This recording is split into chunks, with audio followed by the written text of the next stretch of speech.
What's up? Ghost Fictions is here, and we're back again. This is the second part of a story where Issei was broken and was a cursed dragon god. He watched his town burn, he witnessed his parents' death, and everyone wants his head. But before we start, please consider subscribe to the channel and give this video a like. Don't forget to check the description for more informations. Now, let's get into part 2. Asia walked beside me as we walked home after the events of tonight. Little flashback. Listen, I know what I did wasn't right, Greg, but she threw it at me first. I told Greg. I should fire you for what you did. Greg began. I sighed, feeling sad that my run at this job was about to come to an end. But just then, there was a little hope. Because you had an excellent performance for your first day, I'm willing to make a little deal with you. Greg decided. He pulled out what looked to a black dress with a skirt attached to its waist. I was stunned for words. I think you can tell where I'm going with this, Greg said with a smile on his face. End of flashback. So why do you have the dress now, Issei? Asia asked me. Well, Asia. Not only did he say if I didn't do it that he'd decrease my pay, he said if I did work while wearing the dress, he'd increase my pay. I told Asia. Oh? Asia replied. Yeah. He said he'd increase it by 66%. That's quite the amount. I told Asia. Wow. Asia replied to me. Yeah. Well, if I'm gonna wear this, I have to make sure it fits. I'll be behind that tree over there. It's the only kind of cover I'll have. Wait here a minute, Asia. I told her as I ran behind the trees. I begun stripping off my regular clothes in order to make the dress fit onto me. But just as I had finished, I heard Asia screaming. Adrenaline began to flow through my body, but I decided to listen instead of just immediately jumping into it. Maybe she was with somebody she hadn't seen in a long time. But all those thoughts went right out the window when I looked from behind the tree and saw the look of terror on her face. Hahaha. At last, I found you. You really thought you could run away, did you? A man with white hair, a clerical outfit, and a disturbing smile on his face had approached Asia. Hey. What do you think you're doing? I shouted. Well. Looks like you've got yourself a little girlfriend, huh, Asia? He maniacally shouted as he began running toward me. At first I didn't think much of it, but then he pulled something from inside his clothing. He activated his light sword and light gun and began shooting toward me as he tried to close the distance between us. He shot in my foot and I yelped in pain as I slipped onto the floor. Gotcha now. He shouted as he dropped down from above and stuck his sword into my chest. Issei. Asia shouted, worried for me. As the man cackled, he noticed that his light sword hadn't even pierced my skin. What? He reacted. Should have gone for the head. I shouted as I took out my own poles and began shooting him in his torso and shoulders. What the hell are you? He asked as he backflipped away from me, trying to gain some distance. A freak of nature. I shouted as I began moving at what seemed like Mach 10 speed. I shot him plenty of times everywhere on his body. Eventually, he was laid out on the ground. I put my guns away and approached Asia. Are you okay? I asked her. Her eyes were still wide with shock from what she witnessed, but she soon came to her senses and noticed something behind me. Issei. Behind you. Asia tried to warn me. But the crazed man had already taken the shot with his light gun to my head. Unfortunately for him, it had no effect on me at all. Asia was confused as was the crazed man behind me. As I turned around, he did vigorous backflips to get away from me. He growled and wiped his face full of blood. The plan was to rip the girl's sacred gear out of her and be done. I was supposed to have some backup, but it seems she had other plans. Anyways, now I have a new plan. He cackled. Oh. Name's Freed, by the way. Freed shouted as he threw a smoke grenade to the ground and disappeared from the battle. What the fuck was that? I wondered. I took Asia's hand and helped her off the floor. I'll ask again. You okay? I asked her. Asia answered. Good. Do you know him? I asked Asia. Asia muttered, either nervous to tell me about her past with Freed or just overall shaken from the entire event that just took place. Never mind, it's fine. Let's just head home now. I'll cook you something good to make up for scaring you like this, I said, wanting to compensate her for putting her through the previous event's fright. Okay. Asia smiled, enjoying the idea of me cooking specifically for her. Looks like I did scare her then. She's not denying it. I sighed. You made it back. Afa smiled. Then she looked behind me and sulked. And you brought back a whore. Afa said, looking at Asia. She's not a whore, man. And I'm guessing she can't see you. I wondered. Afa nodded the affirmative to my estimation. Okay. Well, I'll start on dinner. I told Afa. She noticed that I placed a dress down on the couch in the living room when I came in and decided to ask about it. What's with the dress? Don't ask. I replied to her. How was your day? Office asked me as she watched me prep the food. Well, it was nice. I got to work in a new environment. And my new boss has a very similar appearance to Ria's older brother. And one of my co-workers bears a similar resemblance to my old martial arts teacher. I told Office. Issei. Is it okay if I use your bathroom? Asia requested. Sure. Go ahead. I replied to Asia the affirmative. Thank you. She replied, running off. But yeah, they pay me pretty well, but I'll try to negotiate some new shifts with my other jobs because they keep me in shape. I told Office. I see. Office replied to me. But thank you for that. I thanked her seemingly out of nowhere. I just don't want to see you down. Office replied to me, acting a little soft. Quit getting soft on me. I told her off. She sighed and turned around to greet Asia. But because Asia couldn't see Office and I could, it was kind of awkward for me to say the least. Nothing else interesting would happen that evening. I woke up the next morning, skipped school for the morning, and went to work at the teppanyaki restaurant with a dress in tow. I look like an idiot. I said as I stood in the middle of the plaza. Yes, this time, Greg had rented out the middle of the plaza to do some business. How he managed to get it done so fast was a mystery to me. But people loved it. People came by to laugh at me and would snicker as they were walking by, but no matter who they were, they would all fall victim to being impressed by my skills with martial cuisine. And yes, that's my new name for it. They would all come by to order something from me and would always get exactly what I wanted. My basic goal was to just put on a show for them whilst they waited for their food. Everything was going good until they came by again. Hey Issei. Riaz waved at me from afar. And she brought her crew with her. I thought as I scoffed audibly when I noticed her presence. Come on. It's not nice to ignore people who are talking to you. Riaz said, pulling up with her peerage to my station. You look like a freak. Kaneko wasted no time to insult my appearance when she could. Better a freak than a midget who can't throw hands to save her life. I insulted her back tenfold. She scoffed and began to pull up her fists. By the way, how's your face doing? I asked, sounding ignorant when I said it to Kaneko. I was pissing her off more and more by the second, and I loved it. What you getting mad for? Gonna hit me? I taunted her. She and I both knew what she wanted to do, and so could Riaz. Don't let him tease you. He's trying to get in your head. Riaz reminded her, turning toward me. Excuse me? I'd like seconds. A customer came up, asking me for more. You got it. I replied to her. Placing her plate down and beginning my martial cuisine cooking process. So what do you need? I inquired Riaz. We came to eat, of course. Riaz replied to me with a smile on her face. Well. Look who it is. Kyuji came up to me with a few girls that were from our school, of course, to laugh at me. I smirked at him. What are you looking at? He asked, backing away after being creeped out by my smirk. You shouldn't be looking at anything. Didn't I elbow your face in back at school? You should still be in a hospital bed. I shouted at him. That was a fluke. And I happen to come from a wealthy family, so medical care isn't a problem for me. Kyuji told me. Look. I sighed, facepalming at the same time. Did you come here to order something? I asked him. Nope. I just wanted to bring the entire school here over to laugh at you. Kyuji smirked. As he snapped his fingers, a crowd of people began to rush into the plaza. The massive amount of people was overwhelming when considering the idea that everyone that went to my school was here. Not to mention they all had one goal. Make fun of me. On Kyuji's count, the mass amount of laughter would erupt throughout the plaza. Thousands of phones and fingers would be pointed toward me. I looked around at everyone who stood behind Kyuji with a neutral expression on my face. Instead of giving them the expression of sadness or humiliation like they wanted, I instead smiled. Riaz and her peerage had noticed my smile and thought that this was just my strange way of coping with what was going on. They were wrong. They were all clueless as to why I made the face I made. But Kaneko had seen this face before. But because of my previous encounter with her, she had thought I was just doing that acting thing again. But that idea was replaced with the idea that I was just enjoying this. And she was right. I in fact enjoyed what was going on. It had been a custom for me ever since I was little. Being subjected to activities like this where I'm the butt of the joke. And the joke itself to be laughed at. I smiled and just got back to what I was doing. This however would piss Kyuji off even more though.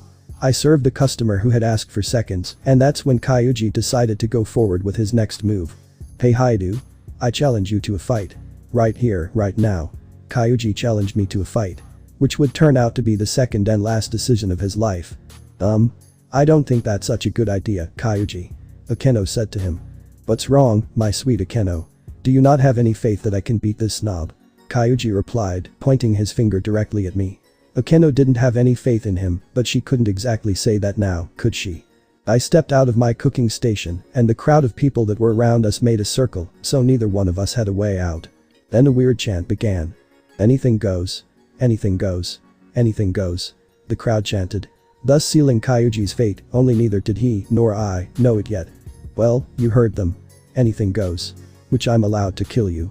Kyuji smirked as he began to attack me. As he attacked me, the crowd began to cheer him on. His attacks weren't doing anything to me. Only Rias, Kiba, Akeno and Kaneko could see that. If anything, he was just being flashy and I was allowing him to. Once he was finished with his attacks, I laid flat on the ground. As the crowd cheered him on, he wiped his forehead full of sweat. How'd you like that? He smirked as he stuck his hands up in the air like he had won a wrestling match. Was that it? I asked him. He was in shock as I stood up from the ground without even a scratch on me. The true terror began to settle into him. I cracked my neck and then turned toward him. Now, there are so many things I can do to you. The question is, how many things can I do to you before your body gives out? I said to him as I begun walking toward him. Wait. We can talk about this. Kyuji shouted, trying to negotiate. I'm way past trying to negotiate with this clown. Anything goes, right? I jumped up and then landed my feet onto his back, whilst repeated what the crowd had been chanting in the past few minutes. I grabbed him by his hair and began smashing his head into the ground. I wanted to make him unrecognizable. Please. Pair. Me. He groaned in pain as I lifted his face full of blood and mucus. Anything goes, right? I repeated to him as I turned him around on his back and began stomping him out on his stomach. I kept my neutral expression the entire time whilst everyone else had some kind of terrified look on their face. Kill him, torture him, make him regret challenging you. My intrusive thoughts began to take over me. Up next was his testicles. Then his arms, then his legs and finally, his face. By the time I got to stomping his face out, I didn't even think he was breathing. This was later confirmed when I checked his pulse. That's when I finally snapped out of my intrusive thoughts. No pulse. Is anyone here a doctor? I asked a crowd only now to realize the looks on their faces. 3, 2, 1. Screams began to erupt throughout the plaza. Those who didn't have an idea of what was happening began running. It only took a few minutes for the plaza to be almost vacant. Ruthless. Kaneko commented as she looked at the damage I had done to Kyuji. I killed him. And I didn't regret my decision. I took off my dress stained with his blood and mucus and carried it in my arms as I walked home. My life sucks. I said as I began walking home. The office was the first to greet me when I got to the door. How was your day? Leave me alone. I said as I walked past her in the doorway. She stared at me as I limped to my room, full of fatigue. I had to put on an act for Asia because I didn't want her to worry about anything. The next day at school, everyone did the usual and hit me with their looks of hate. They loathed me for killing Kyuji, one of the most popular males at school. I'm sure all the girls had him set as their future mate or some dumb shit like that. But I was wrong. They did loathe me, but not for the reason I was thinking about. How could you fight Kyuji when he was just trying to order something? Someone yelled at me. Now I'm confused. First off, he didn't ask for anything. He initiated the fight by gathering the entire school to come to my job and laugh at me. Second, I didn't fight him. I beat his ass. That was no fight. As morning classes came to an end and the lunch bell rang, my class got a special surprise from a special someone. Issei. Come with me for a second. Kyuji requested in his usual ignorant tone of voice. Oh my god. Kyuji, you were so cool how you took down Haidu in that fight. A fangirl love ran up to him to praise him for beating me. Now I'm pissed off. It was no problem at all. He was just so weak. Kyuji replied to her. Anyways, Haidu. I need you to come with me. He requested for me again. There was no way I was following this jackass anywhere. I'd rather die. I replied to him as I walked past him in the doorway. Hey, I'm talking to you. Kyuji yelled, placing his hand on my shoulder. I grabbed his hand and flipped over me, causing him to land on his back. I then stepped on his arm, causing him to shout in pain. Don't touch me. I told as I walked over his body on my way out of the class. I'm here on behalf of Ria's Gremory. He shouted, which caught my attention. Why would she send you to get me? Either way, I don't want to associate myself with her. Or you as a matter of fact. I said as I continued walking away from him. Kyuji got up from the ground and backflipped until he was in front of me. Please. He said to me, putting his hands together. I sighed and just decided to get this over with. So why did you bring me here? I asked Rias. Well, I wanted to inform you about a few things. Ria smiled as she took a seat on the couch with her legs crossed. Cool. Are we done? I said, getting up from my spot on the couch. I haven't even started, Issei. Ria said, urging me to sit down. I growled and sat back down. What's with this guy? Kyuji whispered to Kiba, who happened to be sat right next to him. What's with me? Now I'm really pissed off. What's with you? Why are you a talking corpse? Last time I saw you, I'm pretty sure you had no pulse. And you have the audacity to talk about weak. I'm weak. I'm weak. You're lucky I don't lay you out again, pussy. I shouted, causing Eno to begin backing away from me. Issei, just calm down. And yes, regarding Kyuji here. I decided to reincarnate him into my pawn. Ria's revealed to me. Wow. The plot's even thicker than I thought. I smiled. I took a deep breath, exhaled and then looked Ria's in her eyes. Why? I asked her. I have the spirit of fire. I just found out. Kyuji was very cocky of his new power. It was laughable. Ria's would nod to confirm his words. Kyuji here contains the spirit of Ifrit inside him. Ria's described as Kyuji stood proudly. Spirit of fire my ass. The only reason he'd have any spirit of fire is because I've lit his ass up so many times. I insulted him. You can fight him now to confirm. Ria's offered. Wait, really?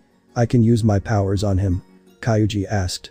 Kyuji smirked and cracked his knuckles. This is gonna be fun. He smiled. I sighed as we walked outside. Within seconds of my feet hitting the grass, Kyuji decided to fire a few fireballs toward my direction. Wanna place bets on who's gonna win? Kiba asked Kaneko. She sighed but went along with it. As much as I hate him and don't want him to win, we know what Issei's abilities are, so he's got this in the bag. Kaneko guessed. I agree. Kiba smiled. I caught one fireball with my right hand, one with my left hand, and I merged the rest of the oncoming fireballs with the fireball in my right hand. Huh. Kyuji was shocked. He had 100% expected his fireballs to fry me up. Well, there are two things I can do. Number 1. I blew out the fireball in my left hand, causing Kyuji to flinch. Number 2. I began.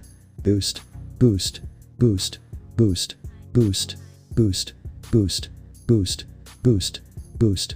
Drake chanted as the fireball began growing in my hand. Kyuji, get down. Ria's warned him of the oncoming attack. But I had another plan.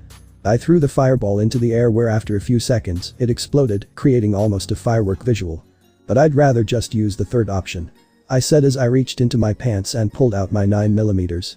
I shot Kyuji 3 times in his stomach and once in his shoulders. Kyuji. Ria screamed as she ran out to the field to make sure he was alright. What do you know? You were right. Kiba said to Kaneko as they rushed to Kyuji's aid. Well, is that it? Can I go now? I asked Ria's. Well, actually there's one more thing. Ria smiled. I replied. I'm all ears right now. That girl who's been staying with you. The blonde. Ria's began, describing Asia's characteristics via her hair. What about her? I replied to her. Not even gonna try to deny. Well, that makes this next part a lot easier. She has a very useful power. Healing that is. Ria's explained. I asked that you hand her over to us. Ria's requested. Oh, so that's what this is. I thought to myself. I walked over to Ria's and then pinned her to the wall by choking her by her neck. If you dare try to even come near her, I will make sure I hunt down every last one of you here. And that's not a threat, that's a promise. I promised as I walked out of the room. Why would she reincarnate Kyuji of all people? For power. Does that mean he has those stupid wings now? I swear if we ever get into a battle, I'm tearing them off first. I never wanted Asia to be involved in my drama with those pricks, but as long as she had that sacred gear, she was doomed to be a target sooner or later. It was late at night so I couldn't really see that well, but when I walked up to my apartment, I saw a figure wearing all black climbing up a wall of my apartment building. I immediately began fearing the worst and ran up the stairs of my apartment. I busted through the door to hear Asia screaming as she was being taken by a mysterious figure. I pulled out one of my 9mm and got to blasting at the mysterious figure, though I had to be careful not to hit Asia. I managed to hit his leg as he attempted to jump into the forest. Fuck. I shouted. Stop. Asia yelled, flailing her arms around. Quit moving around so much. Our goal isn't to hurt you. Asia's kidnapper spoke to her. Huh? Really? Asia replied. Yeah. In fact, our goal is to make you part of our alliance. He informed her. Huh? Then why would you? Asia. I shouted her name as I sprinted into battle.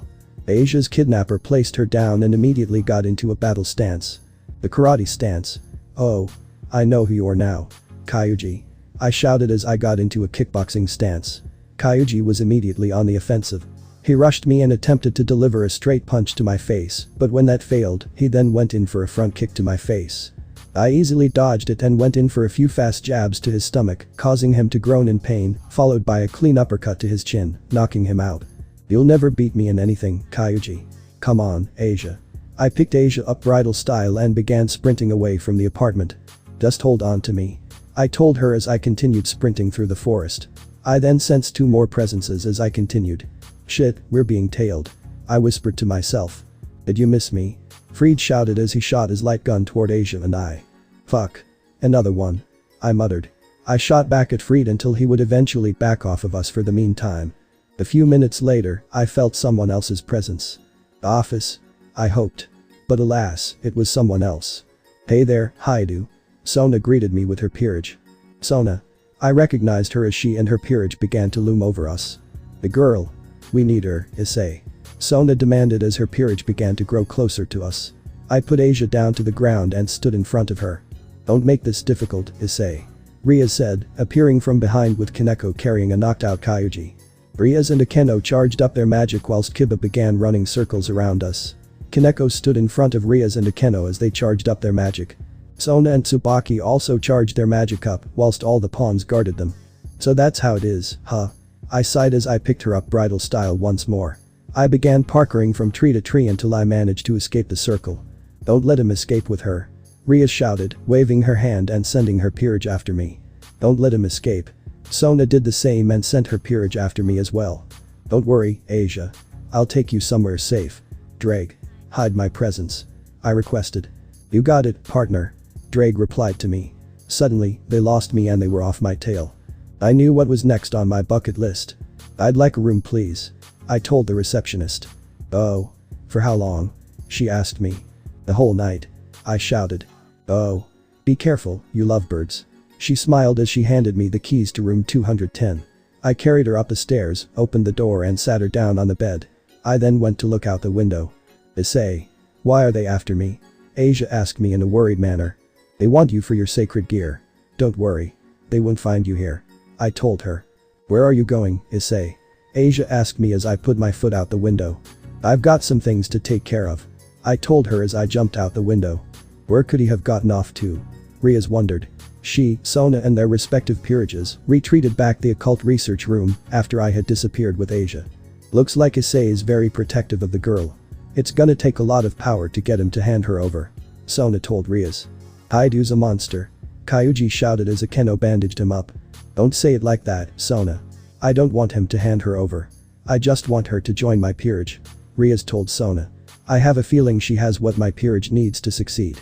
Rias added. If only you could explain that to Haidu. Sona chuckled as she replied to Ria's explanation. Yeah. Rias sighed. Where did he go even? Right here.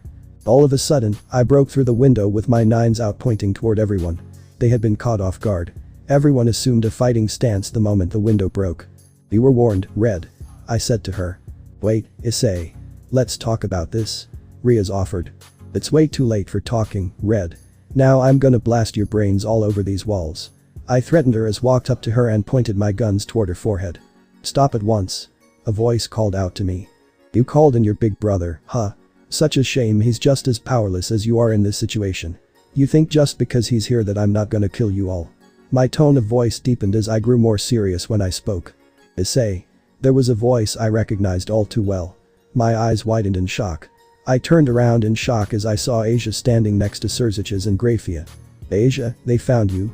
I whispered in shock. Forget about what happens to me. Just get Asia out of here. Asia, run. I began shooting at Serziches and Grafia. Asia ran to their aid and stood in front of them and took all of the bullets for them. My eyes widened in shock as I watched her torso take all of the bullets. Asia.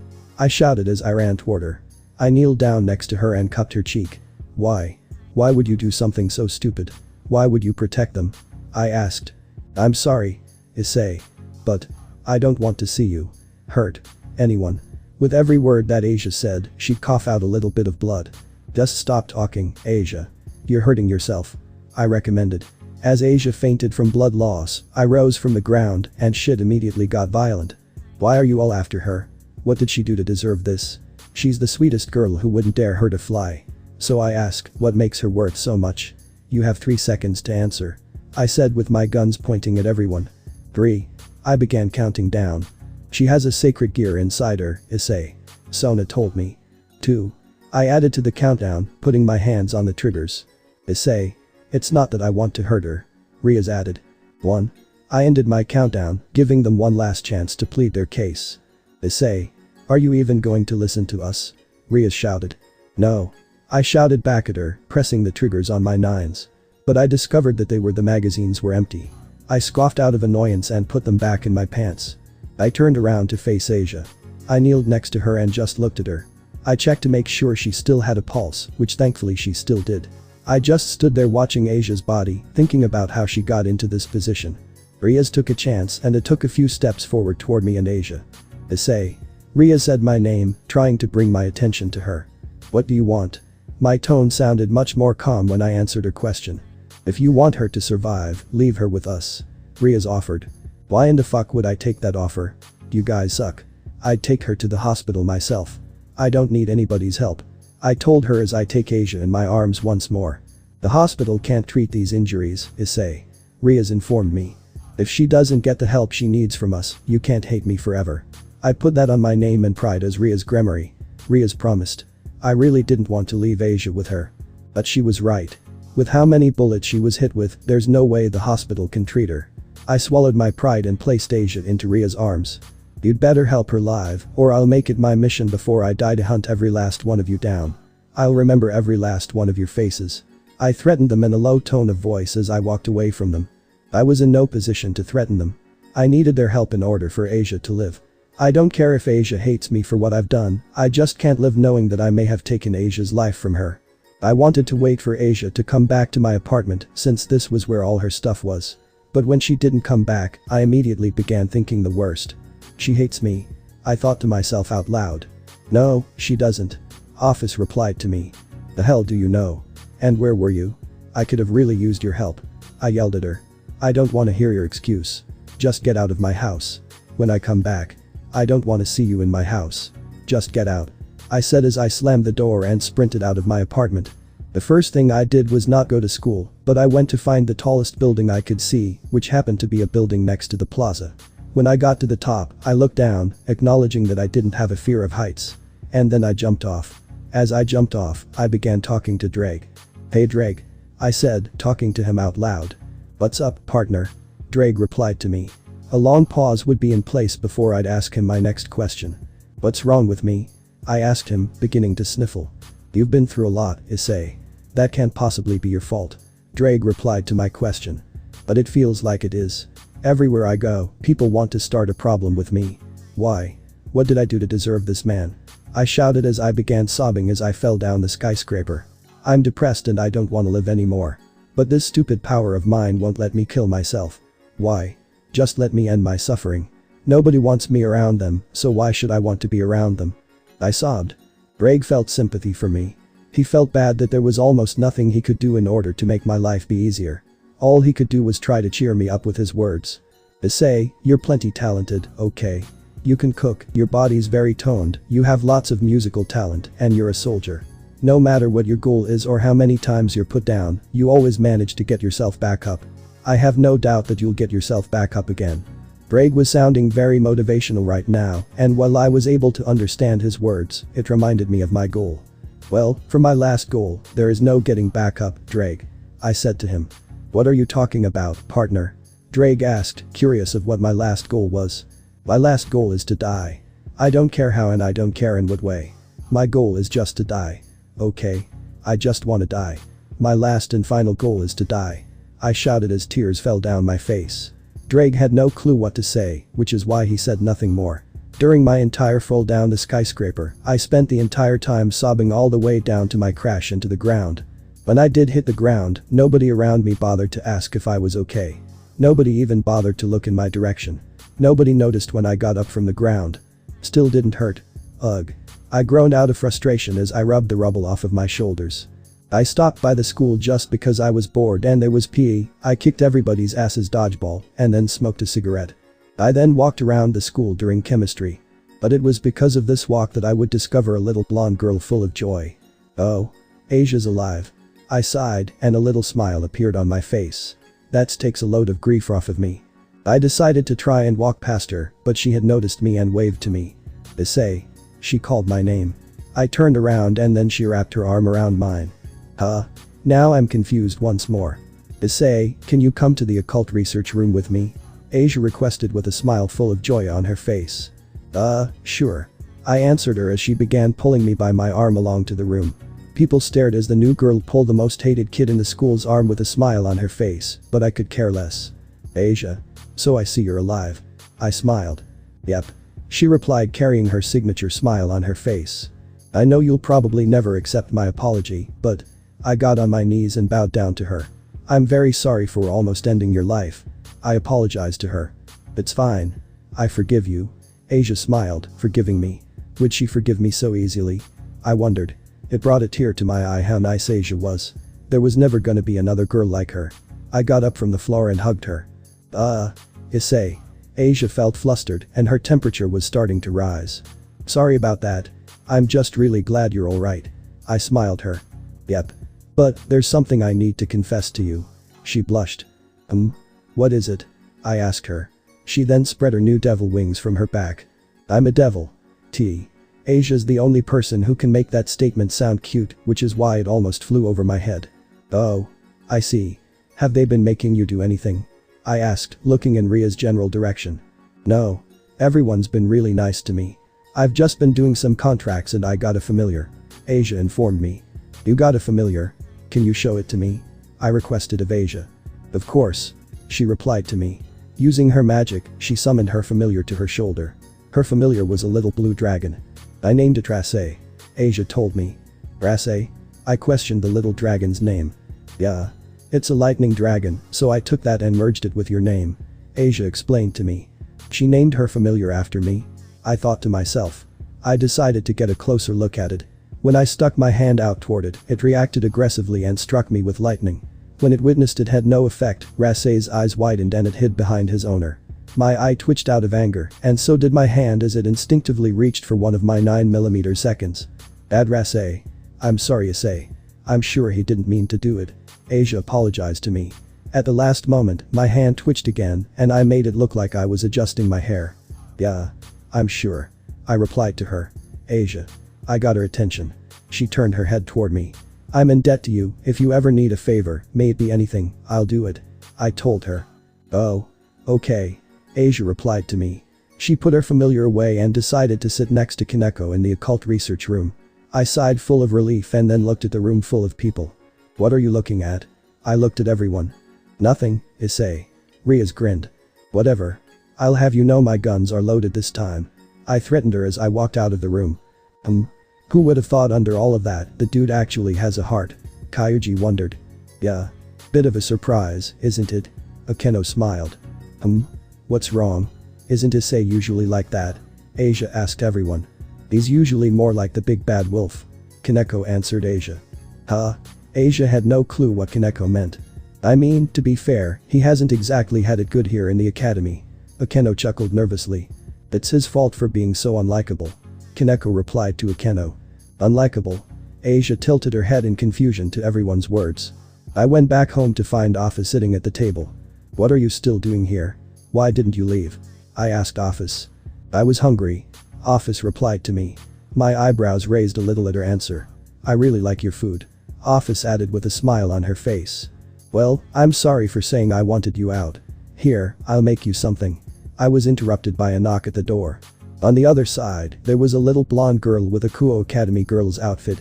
Asia? I was surprised to see her back at my place. And I was even more surprised when she had jumped up and hugged me. What are you doing back here? I asked her. Well, I live here, don't I? Asia asked me, giving me puppy dog eyes. Yeah, I guess. I sighed and smiled, letting her in. Things had turned around, but this doesn't mean anything. My final goal remains the same. Another day at work means there's more money to be made. It seems the devils have an ability to alter humans' memories. If I had known this fact sooner, I would have been head over heels for Ria's magical abilities. I went over to my cuisine job for the day and decided to really show off my cuisine skills and ability to multitask in the kitchen. You really are amazing, Issei. Greg complimented me. I'm just doing what I can. I chuckled as I put my mop away after I finished mopping the floors. You didn't have to help clean up. Greg smiled. It's the least I could do. I replied to him. Before you go. Greg handed me an envelope. Before I left, I opened up the envelope in front of him, revealing to myself that I had received a 200% pay increase. What is this? I asked him. Your paycheck. Greg told me. Hey, are you sure that you meant to put that extra zero at the end? I asked him. You've been very helpful and you've brought in so many new customers. I feel obligated to pay you for your time and amazing work thus far. Greg told me. Wow. I replied to him. He smiled, grabbed his bag and left the restaurant. It's been a couple of months since Asia became a bishop for Ria's Gremory. According to Asia, she was often praised for her sacred gear, which allowed her to heal even devils and fallen angels. This is why Ria's had set her eyes on her. I guess it's something I will never understand. But besides that, things have been decent for me.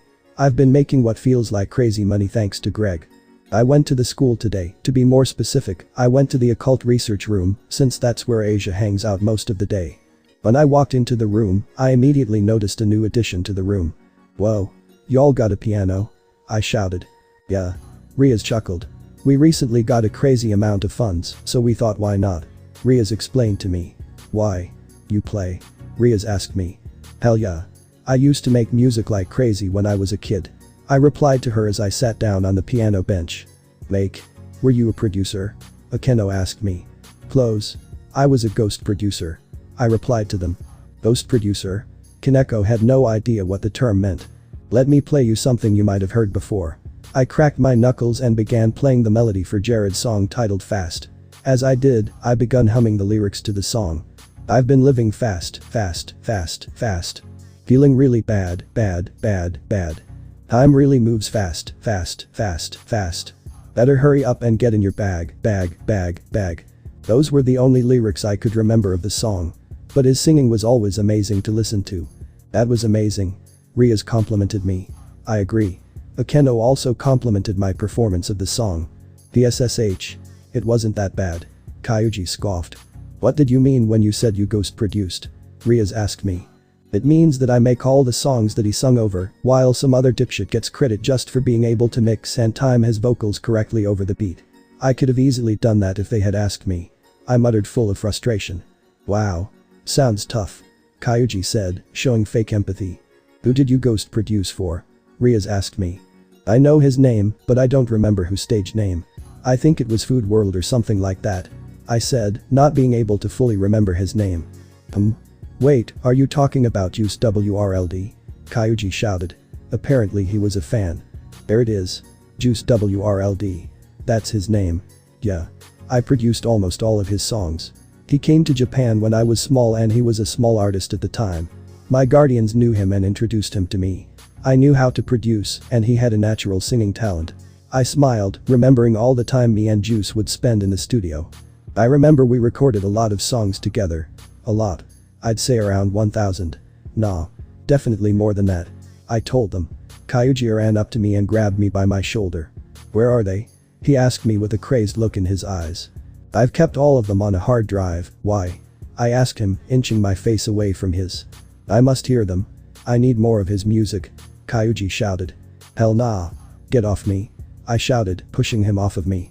What's all the commotion about? Sona asked as she, Tsubaki and Saji walked into the room.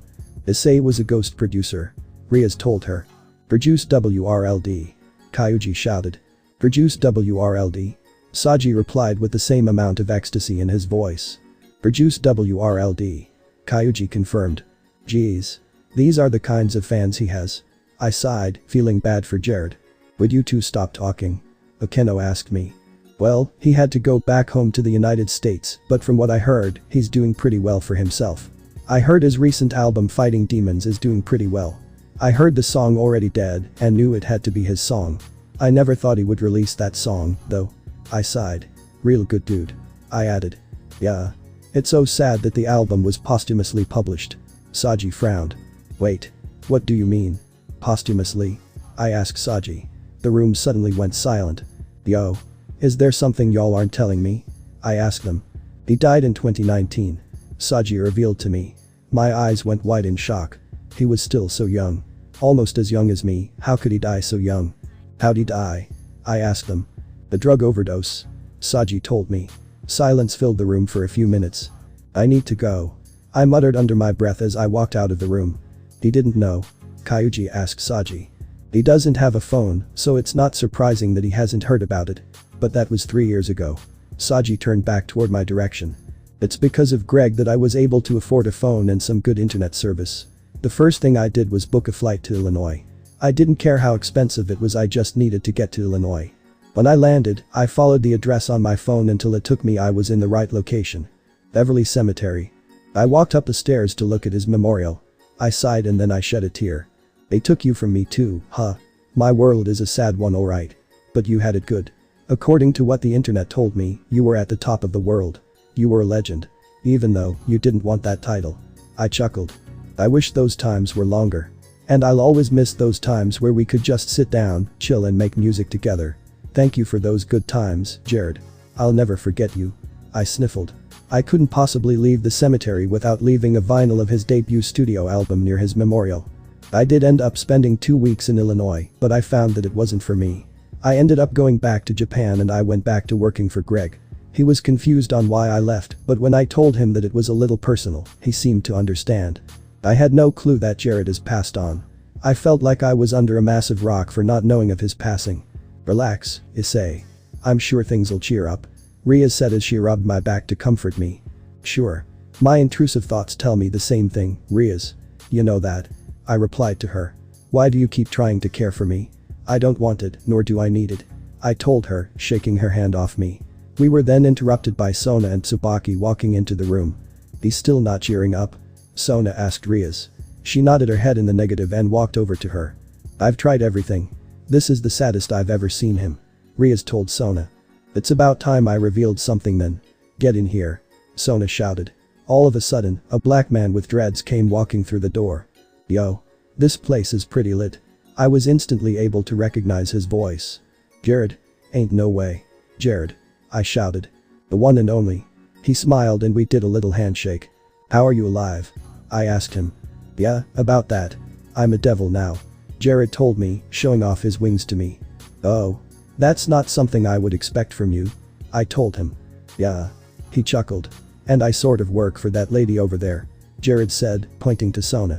I walked over to her and then bowed to her. Thank you, Sona. I was grateful that someone I knew and cared about had been given another chance at life. You're welcome, Haidu. Sona replied to me with a smile. Come on. Tell me what happened. I requested as I began to walk with Jared.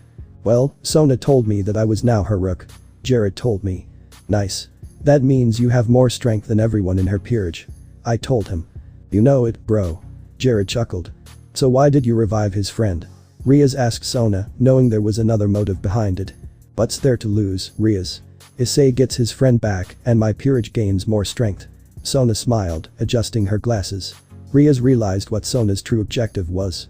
Plus, if Issei ever turns on us, chances are he'll end up fighting his friend. Sona smiled. You're evil, aren't you? Riaz smiled back at Sona. Use WRLD. Saji went crazy as soon as he saw me and Jared walk through the door, causing a chain reaction with Kyuji. The two boys got up from the couch and immediately got to rushing Jared. Sit down. I said, taking out one of my guns and pointing it at them. I felt like I was acting like one of Jared's old guards. Whoa. Calm down, Issei. No need to point the poles at him. Jared said, telling me to put my guns away. Listen, I can tell you're both fans, and I appreciate that. So get me something I can sign by tomorrow, and I'll sign it. Jared negotiated with Kyuji and Saji. They nodded their heads and went on their way. Come on, Jared, we have work to do. Sona told Jared. Well, that's my cue. Shoot me a text of your address, Issei. Imma needs somewhere to lay low. Jared requested. Will do. I replied to him as he waved and left the room with Sona, Tsubaki and Saji. So yeah. Jared's been living with me and I was able to quit my other cleaning jobs and begin working semi-full-time at Greg's restaurant. My life's been getting pretty good so far. I was chatting with Jared about music until Riaz called me over for a favor. I sighed and then got up from the couch. What's up? I asked her. It's not really a request of mine, but more on behalf of my little Kaneko here. Riaz told me as she patted Kaneko's head. What's the request? I asked Riaz. I need you to teach her how to cook. Riaz requested. I looked down toward Kaneko, who had her head turned away from my general direction. Judging from that body language, I can guess she either loathed me or was nervous that I'd turned down her request. Luckily, for her, I was in a good mood, so I offered her to come to my house. Hopefully she turns it down. I mean, we have a kitchen in here, there's no reason we should go back to my house. I thought to myself. I mean, if you insist. Kaneko sighed. Kaneko pie. Do you perhaps have shit for brains? Do you not see the kitchen right next to us? I thought to myself. Well, there you have it. Riaz smiled. Not you too, Riaz. And we're back at my house. When she walked through the front door, I noticed her just observing the place like she was a tourist. What, you wanna live here or something? I asked her. Of course not. Kaneko replied in an aggressive tone of voice. Good, cause I don't want you here either. I replied to her. She got on my nerves and I got on her nerves. So what do you wanna make? I asked Kaneko. Huh? Somehow, this question caught Kaneko off guard. I mean, what do you want to make? I repeated my question. Yakitori. She whispered under her breath. Yakitori, it is. Okay, now look around. I demanded. She did so by standing still and turning her head. Then she nervously turned her head back in my direction. Do we have anything we need to make yakitori? I asked her. No. She answered with a little bit of nervousness in her voice. Why are you scared? I asked her. Kaneko had been shaking ever since she walked through the door. Well, I am afraid you'll yell at me. Kaneko told me. Listen, you came to me for help. That takes guts. Listen, I love to cook and it seems that you have the same love for cooking as I do. You're just less experienced. I told her. I don't want to yell and I don't want to fight right now, let's just make some food together. Afterwards, you can go back to hating me all you want. I told her. Okay. Kaneko replied to me. It seems that the conversation made her body less tense. Can't have butterfingers in the kitchen. Come on, let's go to the store and get the ingredients. I requested. Now. We have your ingredients and we have mine. We're both going to make some yakitoris for everyone. I told Kaneko. As we both wore aprons, the cooking begun. Now what we're gonna do first is soak these skewers. We're gonna leave these here for 30 minutes whilst we work on the main project itself. I informed Kaneko. She nodded and then took her skewers and placed them in her own bowl of water. Let's start with the sauce, shall we? First what we want to do is have a pot. Now what we're gonna do is add water. I told her. Kaneko made sure to follow both my words and my body. I added water, she added water. Now we're gonna add some mirin, soy sauce, and some sake to that. I instructed, adding said ingredients to the pot of water. Let's take one scallion and cut off the green parts. Afterwards, we're gonna add some brown sugar to the pot and then we're gonna throw the green parts of the scallion inside the pot as well. I instructed her. Now what we want is to put the pot on a low heat. We don't want it to burn. I told Kaneko. I see. Now what?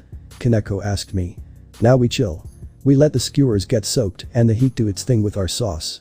I informed Kaneko as I went to relax on the couch. I put my hands behind my head and closed my eyes. Can I sit down? Kaneko asked me. Sure. I answered her. What are y'all cooking in there?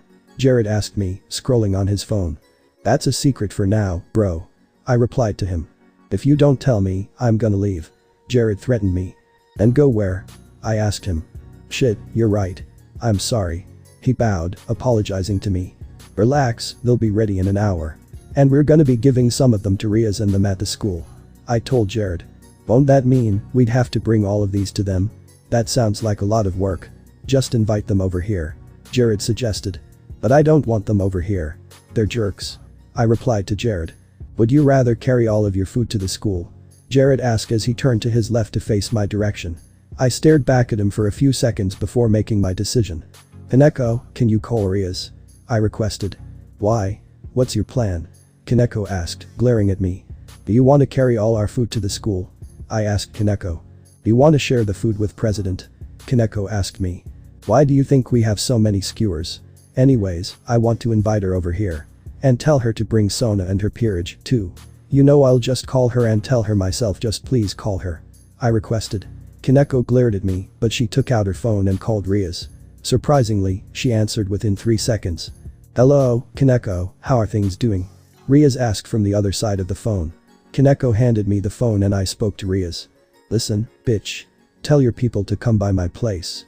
Kaneko snatched the phone out of my hand and slapped me in my face. President, please bring everyone by in around an hour. And invite Sona too. Kaneko hung up on Ria's and slapped me in the face again. That's the last time I let you use my phone. Kaneko scolded me as she sat down next to me with her arms crossed. Well, ain't this a predicament? Jared sighed. What?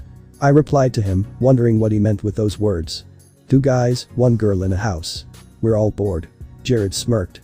There's no way I'd ever do it with this pipsqueak of a girl. I said, insulting Kaneko's size. It's not like I'd ever do it with a jerk like you. You have no clue how to treat women right. Kaneko insulted me back. No woman's ever treated me right. I replied to her. No wonder the school couldn't find your parents. They probably gave up on you. I slammed Kaneko into the ground and shoved my gun in her mouth. Say that shit again. Say it. I dare you. I shouted as I shoved the barrel of the gun deeper into her mouth. After a few seconds, I calmed down. I pulled the gun out her mouth and put it in my mouth instead. I then pulled the trigger and shot it at the top of my mouth, but I didn't feel pain. I was still alive. Yo. That's weird. How are you not dead? Jared asked me. I'll tell you later, man. I replied to him as I sighed and sat back down. Sorry about that. I apologized to Kaneko as I helped her off the floor. No. I shouldn't have said what I said. I'm sorry. Kaneko apologized. Whilst we were apologizing to each other, a timer went off. That's our timer. Come on, Kaneko. I hurried her and myself into the kitchen to check on the pot. As expected, the sauce looked the way it should. Okay. So now we're gonna reserve the sauce for applying it later. Let's work on the skewers themselves. I told her. Now what we want to do is cut the scallions to where we only have the white and the very light green parts of it. Slice them into pieces that are 1 inch in length. I said, instructing Kaneko. Now we're gonna do the same thing with the chicken. This is why we bought a boneless chicken, so there's less work to be done, but the outcome will be just as good. I told her. Let's take the chicken and slice it into small cube pieces. Similar to the scallions, we're gonna cut them into 1 inch pieces. I instructed her. Kaneko, you're cutting the chicken wrong. We're cutting the chicken, not butchering it. I sighed. I walked behind her and placed my arms onto hers. There's a right way to cut and there's a wrong way. Just go like this and just rinse and repeat. I guided her. Yeah. Kaneko replied to me. Why is she blushing? I thought to myself. After taking my arms off of her, she seemed to have a general idea of how to cut the chicken. She seemed to finish cutting all of her chicken, which I took a deep breath of frustration because we didn't need all of this chicken. But I tried not to get mad and looked at a positive. Well, if anybody wants seconds, they can have seconds. I told her. I would then cut all of my chicken into 1 inch pieces. Now we take the chicken and the scallion pieces and we create a pattern with them. We grab the skewers that we've soaked. Take a piece of chicken and carefully poke it through the skewer and push to where the skewer has at least 2/3 an inch of space left. I instructed her. After watching her follow my instructions to completion, I begun the next part of my instructions. Now, let's take the scallions, poke it through the skewer and push it to where it's next to the chicken. Now it's rinse and repeat until it's full to the very end of the skewer. Chicken, scallion, and we're done. I sighed. How are you done so fast? Kaneko asked, being stuck on her third piece.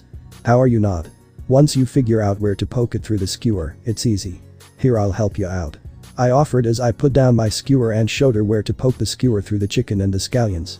Once she got the idea, she was able to finish her first skewer in 10 seconds. Nice. Did you enjoy that? Because now it's rinse and repeat times 50. I told her. Kaneko took a deep breath, stretched and got to work on her next skewer. That's the spirit. I said as we got back to work. A few minutes later, we would finish placing all of the chicken and scallions on the skewers. There we go. We are finished. I told her. I took out some racks and placed them over an oven tray with aluminum foil. Let's put some grease over the racks and let's place the skewers with our chicken and scallions on them. I said. We would end up needing a total of 3 racks to hold all the skewers. When we finished doing that, I took that racks and placed them in the oven. Now we broil them on high for 6 minutes. I told Kaneko. She nodded and went on her phone for the time being. When those 6 minutes were up, I called Kaneko back to the kitchen to show what to do next. We bring out the racks, and then we add a little bit of sauce to both sides of the chicken and the scallions, then we put them back in. And we leave them for 3 to 4 minutes. I told Kaneko. 4 minutes went by and I called her back for the final touches. Now we can take them out and add the last little bits of sauce to it. Help me out, will ya? I requested. She nodded her head, grabbed another basting brush, and got adding the sauce we made to the skewers. Suddenly the doorbell rang. Yo, Jared. Get that, will ya? I requested. Hey Jared. Riaz greeted Jared at the door. What's up? He replied to her, slurring his words a little. Are you high? Riaz asked him. Maybe. He chuckled. Come in. You're the guests. Jared chuckled as he led everyone into the apartment. I know it's not much, as you expect, but I'm broke. I told Riaz. I wasn't going to say anything about that. I'm just glad you're taking care of yourself one way or another. Riaz said with a genuine smile on her face. So this is where you choose to reside, Jared? Sona said as she too entered the unit. Yep. Just chilling with my homeboy, Issei. Jared smiled. Oh yeah? Where is he? Riaz asked. In the kitchen. Jared replied to her. Following Sona were Tsubaki, Saji and the rest of her peerage. Hey Issei. Asia greeted me. Oh. Hey Asia. How are you doing? I greeted her, but I didn't turn in her direction. I'm good. It's nice that you invited everyone over to our place. Asia said to me. I mean, I really did it for Kaneko. She has potential, so I thought why not get a review from the locals. I told Asia as I finished basting the final Yakidoris. I picked up 2 of them and handed them to Asia. Here. For you. I told her. Thank you. She smiled, taking the Yakidoris from my hand. I took the 3 trays and balanced 2 of them on one arm each, and the third one I balanced on my head. Alright. Can I have y'all attention please? I shouted, receiving everyone's attention. You're probably wondering why you're all here. I mean, Jared and Asia live here, but I mean the rest of you. The truth is, Kaneko cooked something and wanted to share it with all of you. She did it all by herself with absolutely no guidance from me whatsoever. I told everyone. Why is he lying? Kaneko wondered, squinting her eyes at me suspiciously. Please, enjoy these Yakidoris. They are a present from Kaneko. I told everyone as I came around handing everyone 2 yakitoris each. When I finished, I sat next to Jared and handed up 2 Yakidoris I held in my right hand. He took them and then we fist bumped each other. Kaneko's Yakidoris were a hit with everyone. I've never seen people go so crazy for food except for at the restaurant I work at. As everyone was eating and enjoying Kaneko's Yakidoris, the chef herself came up to me with a yakitori in her mouth. Would you lie? Kaneko asked me. They were a team effort. Kaneko told me. They were more likely to eat them if I told them that you and you alone made them. Plus, you did. I just gave you instructions on how to do it. I told her, taking a bite out of the Yakidoris. Pretty good. Nice going, chef. I complimented Kaneko. As I ate, I looked around and noticed 2 people were missing. Saji and Kyuji. Where are those 2? I wondered. I got up from the couch and got to looking around. I asked around, but people either had their mouths full or just flat out didn't know where they were. As I walked by the bathroom, I heard a noise coming from my room. No, they didn't. I thought to myself. Surely they wouldn't enter the owner's room while they're guests. As I started thinking the worst, I opened the door to discover Kyuji and Saji sitting on my bed with my laptop open. Why are you 2? I shouted, but stopped when I noticed a picture in Kyuji's hand. That's it. I went to the back with a frustrated look on my face. I grabbed a chainsaw and began revving it up as I entered the room. That's it. That's the last straw. I shouted as the chainsaw's blades began spinning on full power. Run, man. Mission failed. Saji shouted as he and Kyuji got off the bed. Kyuji dropped the picture on the bed and began looking for an exit, figuring out that the door was the only viable exit. Y'all better pray y'all make it out alive. I shouted as I began waving around the chainsaw. Their shrieks wouldn't go unheard by anybody in the unit. Rushing into the room were Riaz, Akeno, Sona and Tsubaki. I had Kyuji pinned to the ground, so Saji was able to hide behind Sona when she walked in the room. I stuck the chainsaw into Kyuji's stomach and listened to him scream in pain and agony. President. Help me. His scream would cut off as I moved the chainsaw up his torso. Issei. What's going on here? Riaz yelled at me, questioning my actions. You 2 like to snoop around, huh? I didn't like either of you 2 from the start, but this is the last straw. I want you 2 bitches to take these 2 idiots and get the fuck out of my house. Get out. I shouted at the top of my lungs. All of you. Get out. This the last time I invite people into my house. And Saji, don't let me catch you lacking. You're next on the hit list. Now get out. Out. I roared, slamming the door shut as everyone left the house. Jeez. You okay, man? Jared asked me. No, man. That's the last time I invite people into my house.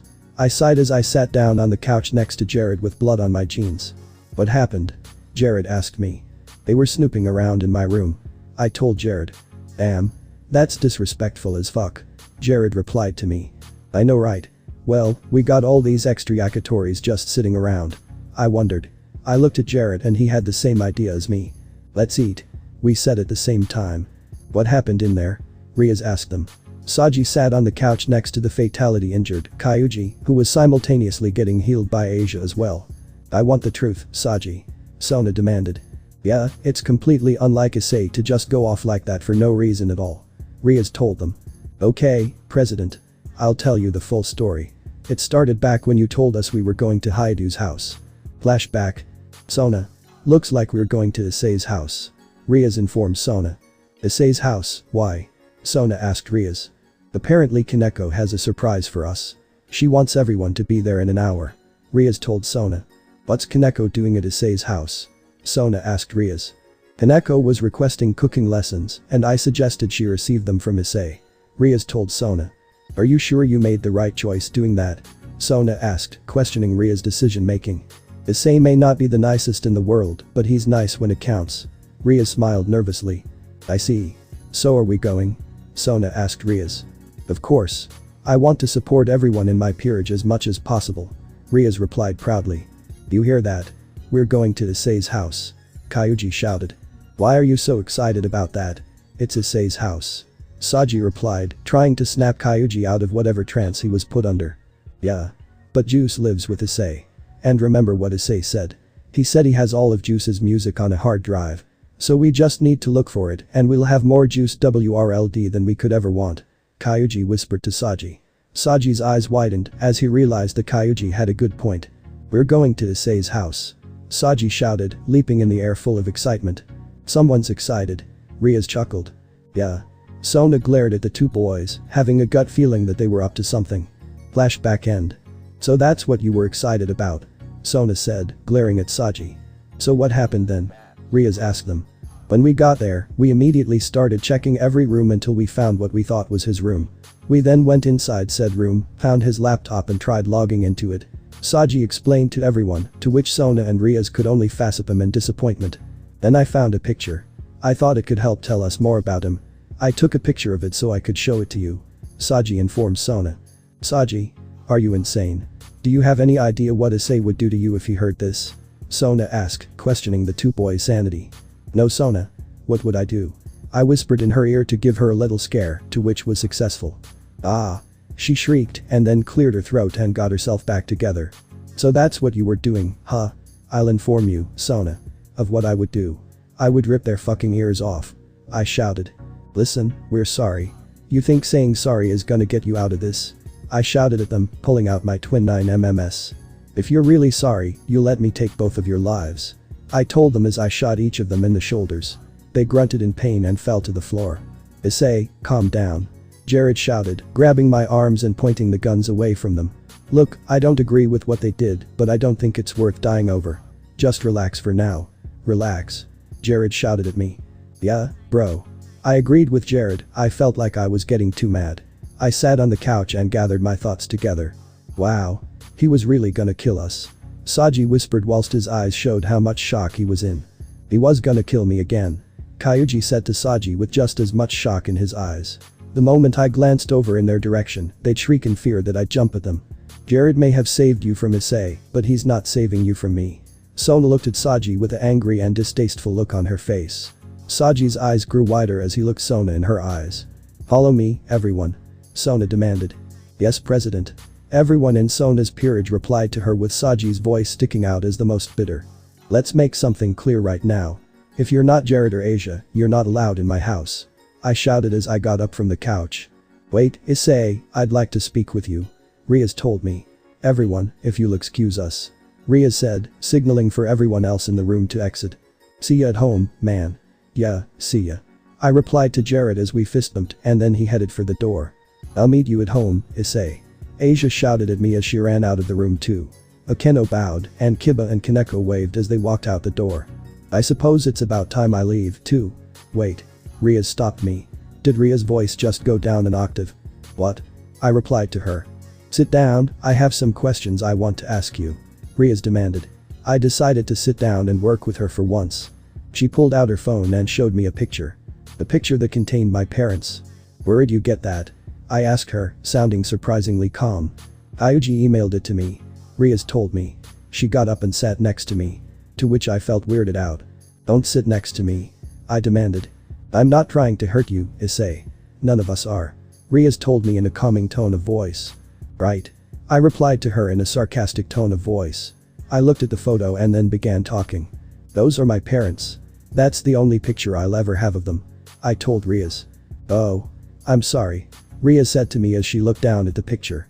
They seem like nice people. Riaz smiled, trying to cheer me up. I wouldn't know. They died when I was 4. And I remember it like it was yesterday. The day my life went downhill. I told her. Want to talk about it? Riaz asked me. No. I replied to her. Well, can you do me a favor? Riaz asked me. I sighed before answering. Sure. I answered her. Riaz leaned her head on my shoulder. What the hell are you doing? I asked her. You cannot move or say anything for the next few minutes. Riaz requested. Is she attracted to me? I wondered. Did she fall asleep? I wondered to myself as I stared at her. I may not realize it, but she works hard in her own right. I can only go off of Asia's word, but apparently she's always trying to make sure everyone's succeeding at their goals. Apparently she's talented when it comes to magic.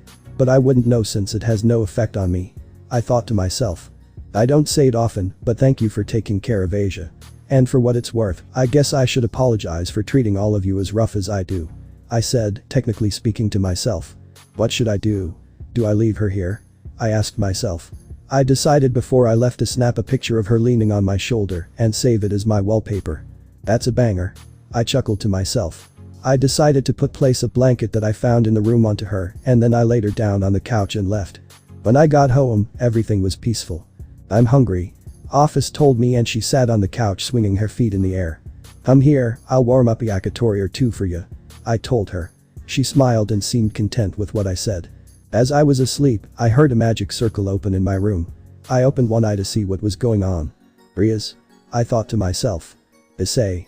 She shook me awake, to which I groaned out of frustration. Listen, I know this is sudden, but I need you to take my virginity. Riaz revealed to me. No, thank you. I said, turning to face the other side of my room. She climbed on top of me and began stripping her clothes off. I'm not joking, Issei. Riaz told me. Yeah, neither am I. Get out of here before I drag you out of here. I threatened her. What's wrong? Am I not your type? Riaz questioned me as she undid her bra. Look, if you want it done so bad, I'll take it in the morning. I muttered sleeplessly. Suddenly, another magic circle appeared in my room. It was Graphia. To think you'd stoop so low to do it with a commoner. Graphia said to Riaz as she entered the room. Hey, what you call me? My rant was interrupted by my phone alarm ringing. Oh. Time to get up. I muttered as I got up from the bed and ignored what I said previously. My chastity is mine. Riaz shouted. Even though hers and Graphia's voice was muffled through the wall, what they were arguing about was still audible. What's all that noise? Jared asked as he rubbed his eyes open. Riaz and some other lady are fighting in my room. I told Jared. Wow. Okay, Issei the womanizer. Jared shouted, hyping me up. I sighed and then chuckled at his little joke. It's nothing like that. I mean, it almost was, but it's not. I told Jared. I see. So you gonna tell me about it? Jared asked me as he sat at the kitchen table. Basically, Riaz wanted me to take her virginity for some odd reason, and then this lady named Graphia came in, and then they started arguing, and that's pretty much it. I explained to Jared. I see. Why didn't you do it? Jared asked me. Too tired. Speaking of noise, what was going on in your room, bro? I asked Jared. I saw 2 girls walk out of there when I came home. I told him. They're from our school. They said they were into me so I put me into them. Jared told me, basically summarizing that he had sex almost the whole night. Okay. I chuckled. Riaz and Graphia walked out of my room into the living room. Hey, what's President doing here? Asia asked me. No clue. What are you doing here, Riaz? I asked her with a smirk on my face. And nothing at all. Riaz replied to me, smiling nervously as she stood near the door. Leaving so soon? Come on, stay for breakfast. I'll cook up something for us. I offered. Oh. Okay. Riaz replied, sitting at the table. A few minutes went by. I ended serving them grilled fish. They all seemed to enjoy. But I noticed Afa sitting on the couch, invisible to everyone else. I was gonna grill her a piece of fish when everyone left, so it wasn't like I was forgetting about her. There he is. Come with me for a second. I requested. Sure. She replied to me as she put down her piece of fish and followed me back to my room. When she walked in, I locked the door and started taking off my school outfit. Issei. What are you doing? Riaz shouted as I backed onto the bed. What I said. I said I'd take it in the morning. It's the morning. I told Riaz as I unbuckled my pants. I mean, there is another thing you could do for me. She knows that she can just leave, right? Probably not. She probably thinks I'm holding her hostage here. I thought to myself. What's that? Riaz asked me, inching away from me. Moan. Really loudly. I requested. I'm just being stupid right now. There's no way she actually does it. Right? Riaz took a deep breath and let out a loud moan full of embarrassment. How was that? Riaz asked me, hoping I wasn't gonna say for her to repeat it. Awesome. I replied to her, giving her a thumbs up. I walked over to where my phone was charged, picked it up, and then replayed Riaz's moan on my phone. Wow. You recorded that? Riaz asked, shouting in shock. Yep. Okay, let's go to school. I replied to her as her legs gave out and she slipped to the ground. What's wrong with him? Riaz muttered silently to herself. Looks like I win again. Jared bragged. Crazy 8 sucks, bro. Challenge me in war. That way it's fair. I yelled at him. Fine, whatever. Jared smirked as he shuffled the deck of cards. Those two are really into their games, aren't they? Kiba asked, staring at me and Jared in a corner of the room. Yeah. They are. Kaneko replied, agreeing with Kiba. Despite what seemed like an argument between me and Jared, we were actually getting along really well. In fact, everyone in the room was getting along. And despite Kyuji not being particularly fond of me, he learned to steer away from my direction. As everyone was minding their own business, a magic circle appeared in the dead center of the room. Ah. It's been so long since I've touched the human realm. An voice of arrogance arose from the magic circle. As everyone was getting settled in, Riaz and the arrogant man sat on the couch next to each other, but not to Riaz's appeal. As everyone's eyes were on Riaz and the man of arrogance, me and Jared had our minds at war. The card game. Riaz's queen makes such excellent tea. The arrogant man smiled as he drank from the teacup he took from Akeno's plate. Thank you for your compliments. Akeno bowed, accepting the arrogant man's compliment and being polite. As he did, Rizer played with Riaz's hair and massaged her silky smooth legs to his content. Cut it out already. I told you, Rizer. I don't plan to marry you. Riaz reminded Rizer. But, Riaz, with your family's back to the walls, you're in no position to be so selfish. Rizer said to Riaz. I'm not going to bring down my family. Riaz said to Rizer. Whilst that was going on, me and Jared were battling it out in war. Bro.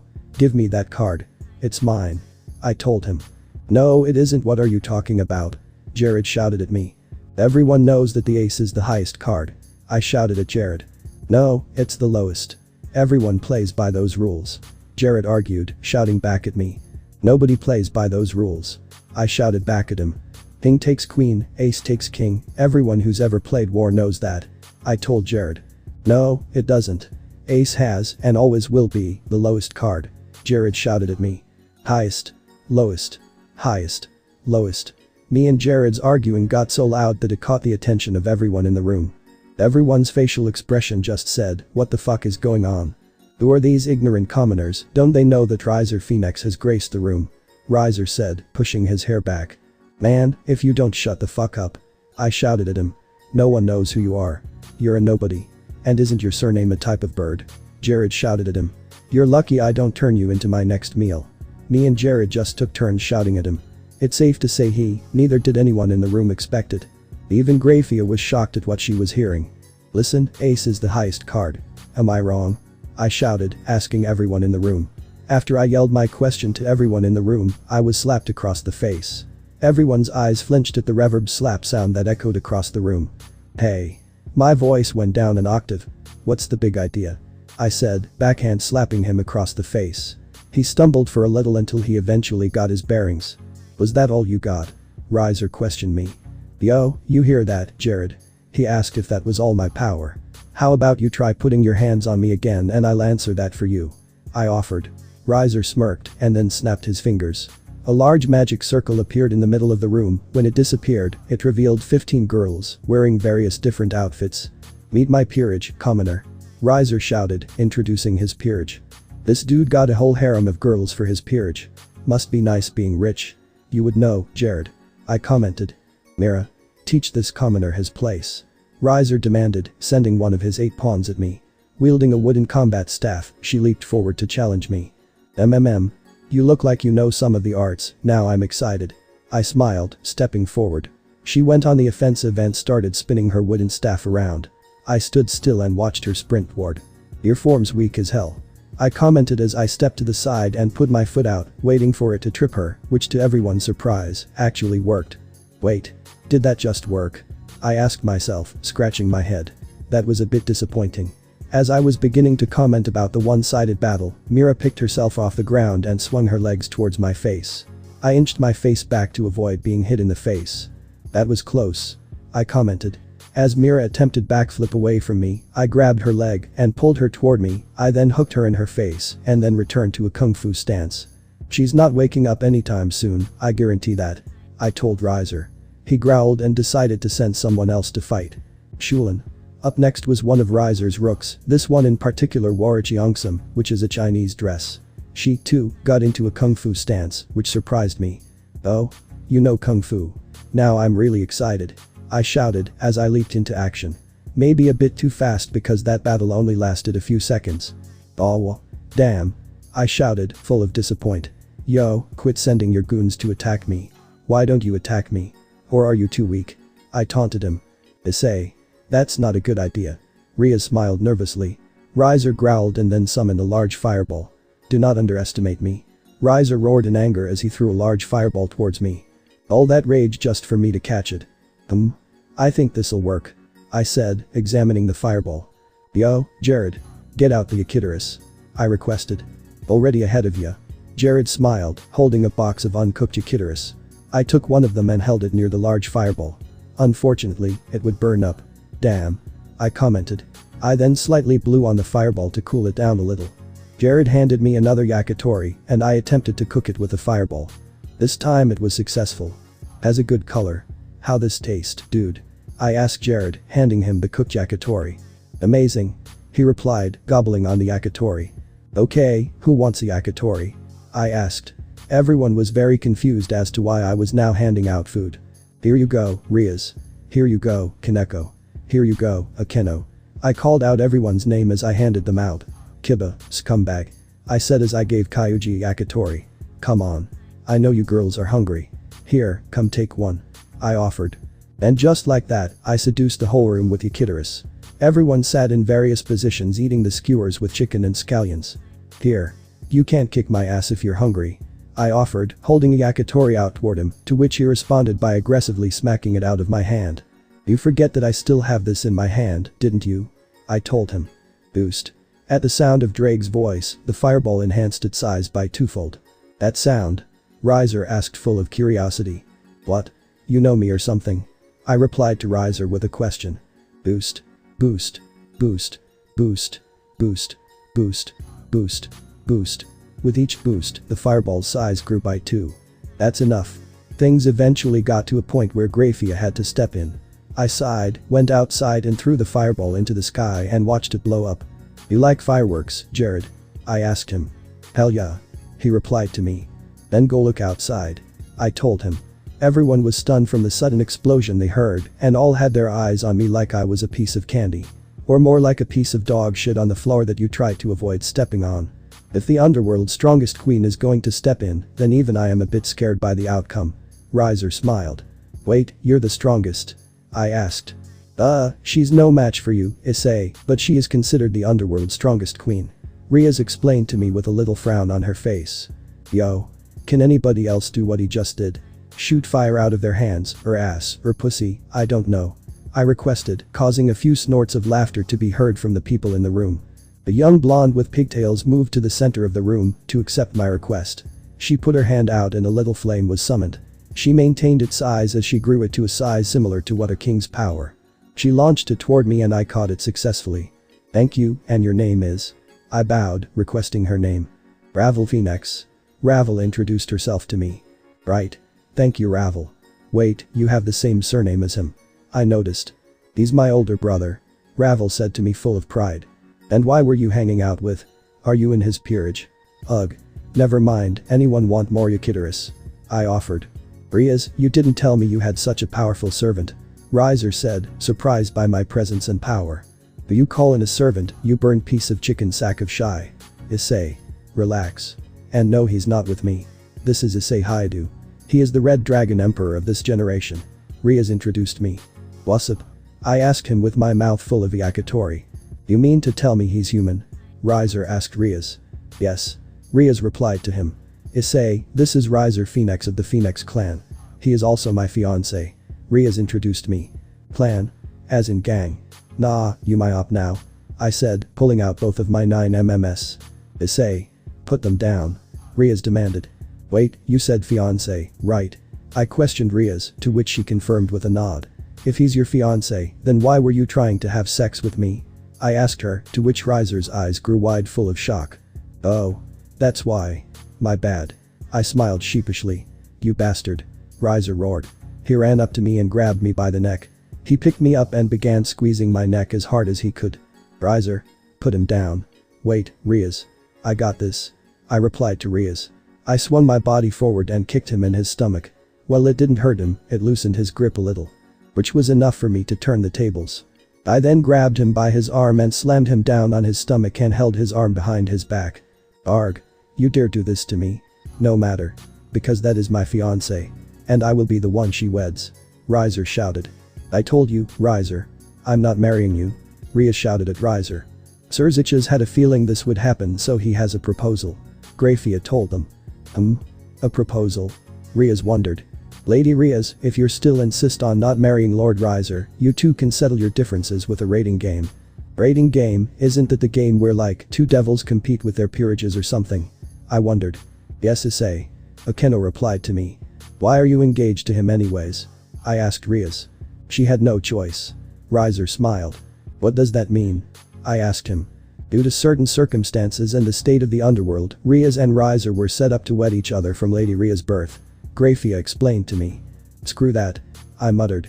You know what? Let me go in her place. I'll take on every last one of you. I offered. Issei, I'm afraid that won't be possible. I accept.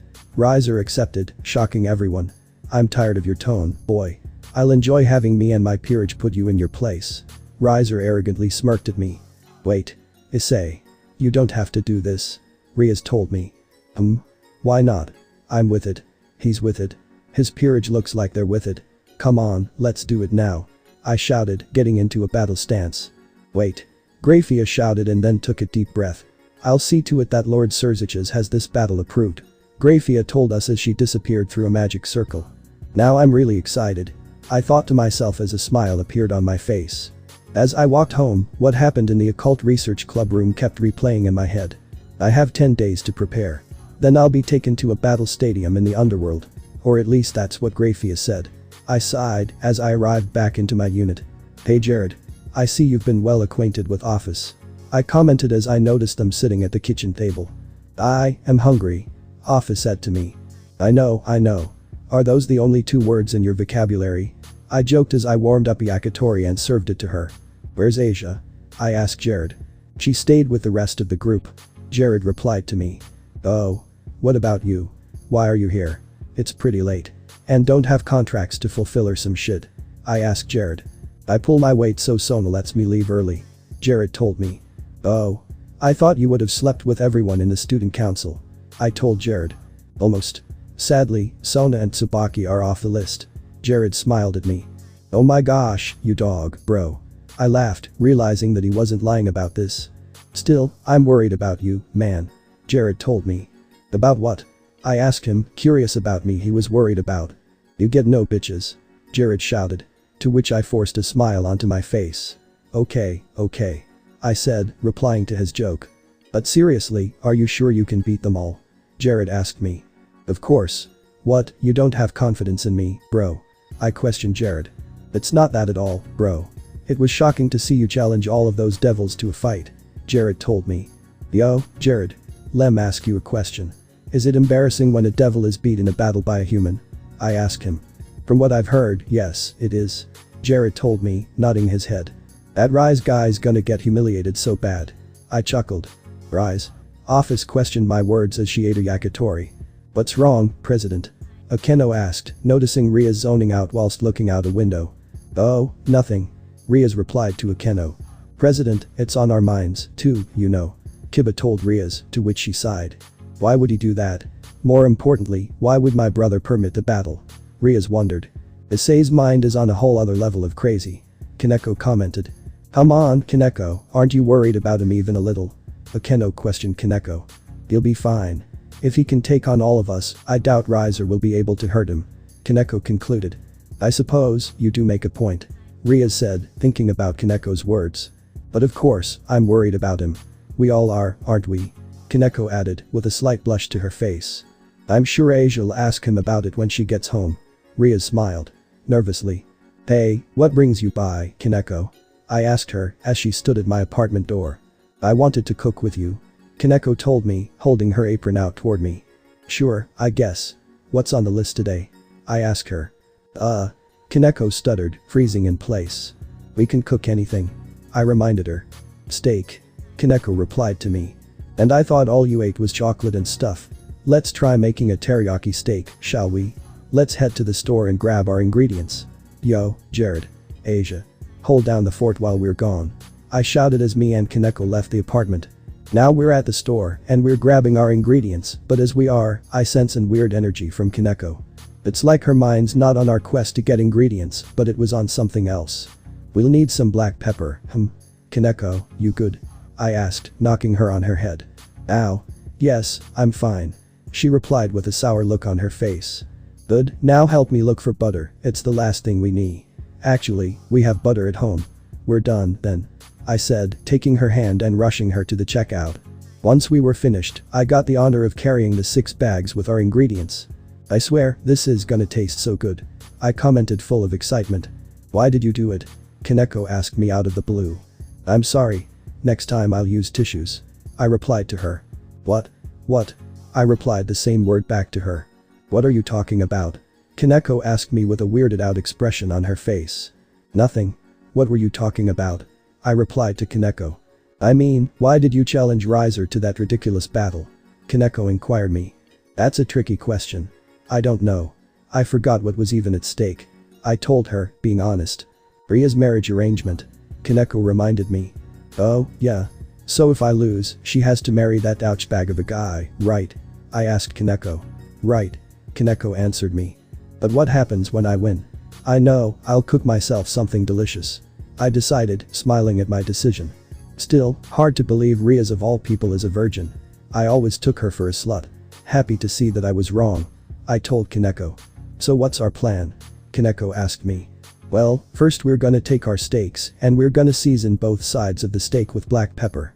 I directed her as she watched my hands and made sure to copy my every move. Now, we're gonna take a pan, pour a little oil, and place our seasoned steaks inside of it. I instructed Kaneko. Now we set the stove to high heat and we flip the steak for around 8 to 9 minutes. I instructed, which is what we would do for the next 9 minutes. Now that the steak has a crust, we can add some crushed garlic and butter to the pan. Now we rub the steak and coat it evenly with the butter. I instructed her. Cool, now that that's done. We can take it out and we can let it rest for 5 to 10 minutes. I told Kaneko. While it's resting, follow my instructions to make our teriyaki glaze. I instructed her.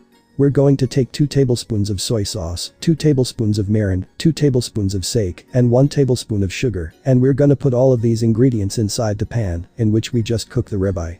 Mix them for a bit and then turn the pan onto a medium heat. I said to her. We want it to simmer down and for the overall mixture to be reduced by a half amount.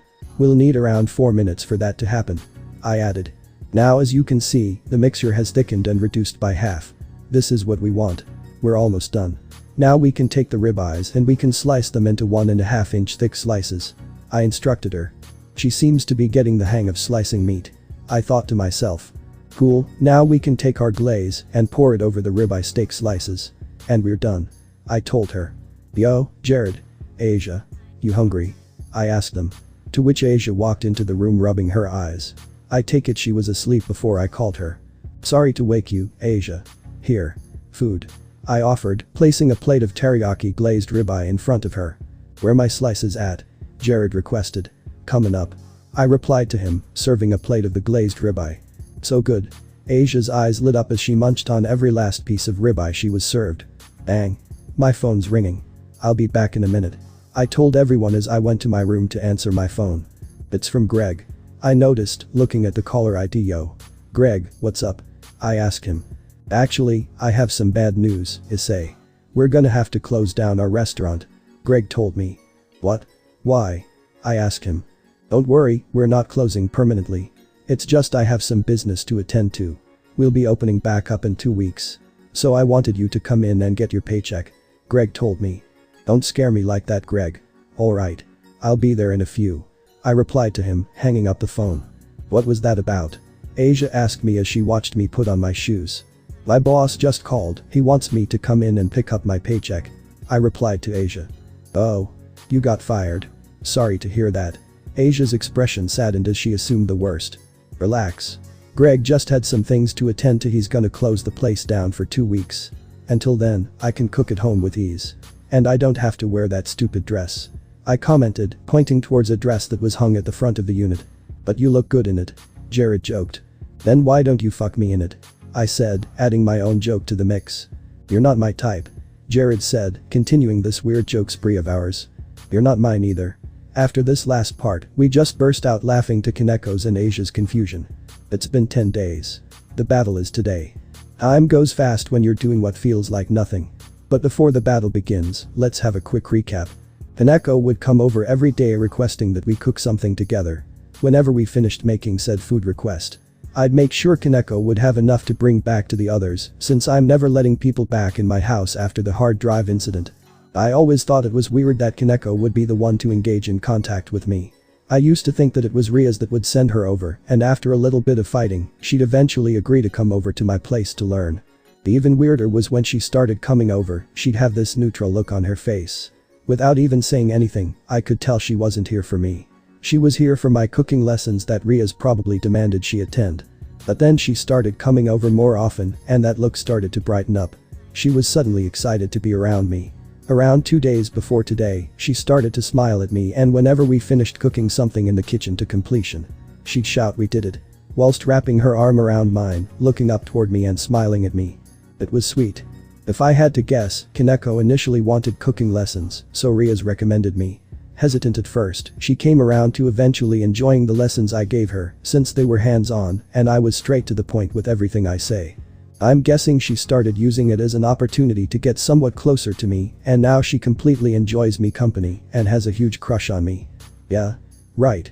What's there to love about a sack of shit like me? Yo. How do you feel, bro? Jared asked me. Pretty good, why? I asked him. Did you really forget? Jared asked me. Did I forget what? I replied to him. Never mind, bro. Listen, Sona said that she got seats to your battle due to having a stature. So I'll have front seats to watching you kick ass. Jared told me. Yep. I guess this means you have to go, right? I asked him. Yep, see you later, bro. Jared said, fist bumping me before booking it to the door. Well, I guess I should wear something sorta formal in for battle. As I looked around for something to wear, my eyes crossed ways with the dress Greg forced me to wear to work. No way. I said, refusing to wear that dress. School clothes it is, then. I decided, putting on my school attire. Okay, then. What's left? Sleep until the battle, I guess. I decided, brushing my teeth and then hopping into bed waiting for the sunrise. As the sun rose from the east, my dick rose to the north. Ah, yes. Morning wood, what would I do without you? I wondered, as I got out of bed. Remembering that I was already dressed for the upcoming occasion. Suddenly a magic circle opened in the middle of my unit. What did I say about having people in my flat? I asked the woman who was sitting in my house. So I am not allowed anymore? Office asked me. Oh. It's just you. I sighed. So it's today. Office reminded me. Yeah. It is. I replied to her. I'll be watching. Office informed me. Really? Why would you want to watch the fight? I asked Office. Number 1, you're one of the fighters. Number 2, I have been wanting to watch the Phoenixes get what's coming to them for a while. Office explained to me. If you hate them, why don't you just kill them? You can do that, right? I asked her. I can. But it will cause issues. Office told me. Damn. I sighed as I continued to cook in the kitchen. Once my eggs were ready, I served Office a plate, then myself. As we ate, another magic circle opened in the middle of the room. This time, however, the person who emerged from the magic circle was Riaz. What I say about having people in my house? I said to Riaz. Sorry, but if don't pick you up, who will? You can't use magic after all. Riaz told me as she sat at the table. I take it you want some food, too? I questioned as I rose from my chair. No thanks, I'm just here to pick you up. Riaz insisted. You look lively today. I said, pointing out Ria's odd smile. I just can't help but be excited. Riaz smiled. I see. I replied to her. Good luck. Office said, giving me 2 thumbs up. Thanks. I replied to Office. Well, I assume you're all prepared. Riaz asked. Actually, lem get a few things. I requested as I ran away from Riaz to grab a little bit of stuff. How do you feel, Jared? Saji asked him. I'm a little excited to be honest. My bro's gonna kick some ass. Jared responded to Saji. Oh. Wait, Issei's going up against Riser? Saji asked, not realizing that Issei was also one of the fighters in the battle they were witnessing. Not just Riser, but his whole peerage. Kyuji added. Riser's never lost a rating game, though. Will Issei be alright? Saji asked Sona, who happened to be sat right beside them. Time will tell. After all, he initiated the battle between them. Sona said.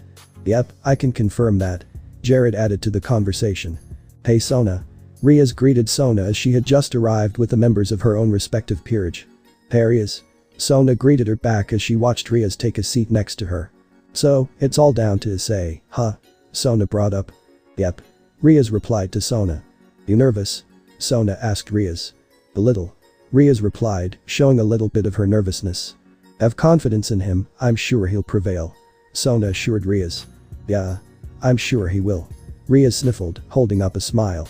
Welcome all to this rating game. I am your host, Serzich's Lucifer. Serzich's introduced himself, which made the crowd scream and shout in excitement. First, let's introduce our fighters. To our left, we have our Riser Phoenix of the Phoenix clan and his peerage. Serzich's introduced Riser and his peerage to the crowd, to which everyone cheered for them. As they would. And to our right, in place of Riaz Gremory, we have Issei Haidu, the instigator of this fight. Him being a human, we have offered him handicap. Immediately, the crowd starts to boo me. Is it because I'm human? I wondered. The Phoenixes are not allowed any of their infamous Phoenix tears, which is what their family is infamously known for being able to mass produce. Serzich's told the crowd. Let's hear what they have to say, shall we? Serzich's said, letting Riser take over. First of all, thank you for your wonderful introduction. I would like to thank everyone for attending this wonderful spectacle. I would like to wish my opponent the best of luck, for I won't be holding back because of what's at stake here. Riser said, looking directly at Riaz and where she was sat. Issei Haidu? Do you have any words? Serzich's asked me. I stuck both of my middle fingers up and began to shout my words. First off, I'd like to say fuck all of you. Second of all, Jared. I called out his name. What? He yelled through all the booing, but I still managed to catch his voice. Ace is the highest card, Dumbus. I yelled at him. No isnt, stupid. Jared yelled back at me. And third of all, I don't need no stupid handicap. I say let him use all the bullshit he wants. I shouted as Riser, to which he smirked. And last but not least, I have a few words for you, Riaz. A riddle, if you will. What's the best feeling in the world? I shouted. The best feeling in the world. Riaz wondered. If that is it, then I will revoke Issei Haidu's handicap. Serzich's shouted, making Riser's smile grow wider. Well, with that being said, let the battle begin. Serzich's announced, as magic began teleporting us into the battlefield. I thought that stadium was our battlefield. I thought to myself out loud. And what's this thing around my wrist? We forgot to mention that we've given opposing sides heart rate monitors to wear on their wrists so the audience can track. Well, your heart rate. Serzich's added. So that's what these are. But before I go hunting, let's make some food. I decided, looking at the grill, steak and glaze that I brung. These were the items that I chose to bring to this battle. I'm not 100% on an empty stomach. So that's what I did for the first 30 minutes of the round. I cooked teriyaki steak and I ate it. Well, that's all my steak gone, time to get hunting. I decided as I sat up from my spot on the ground.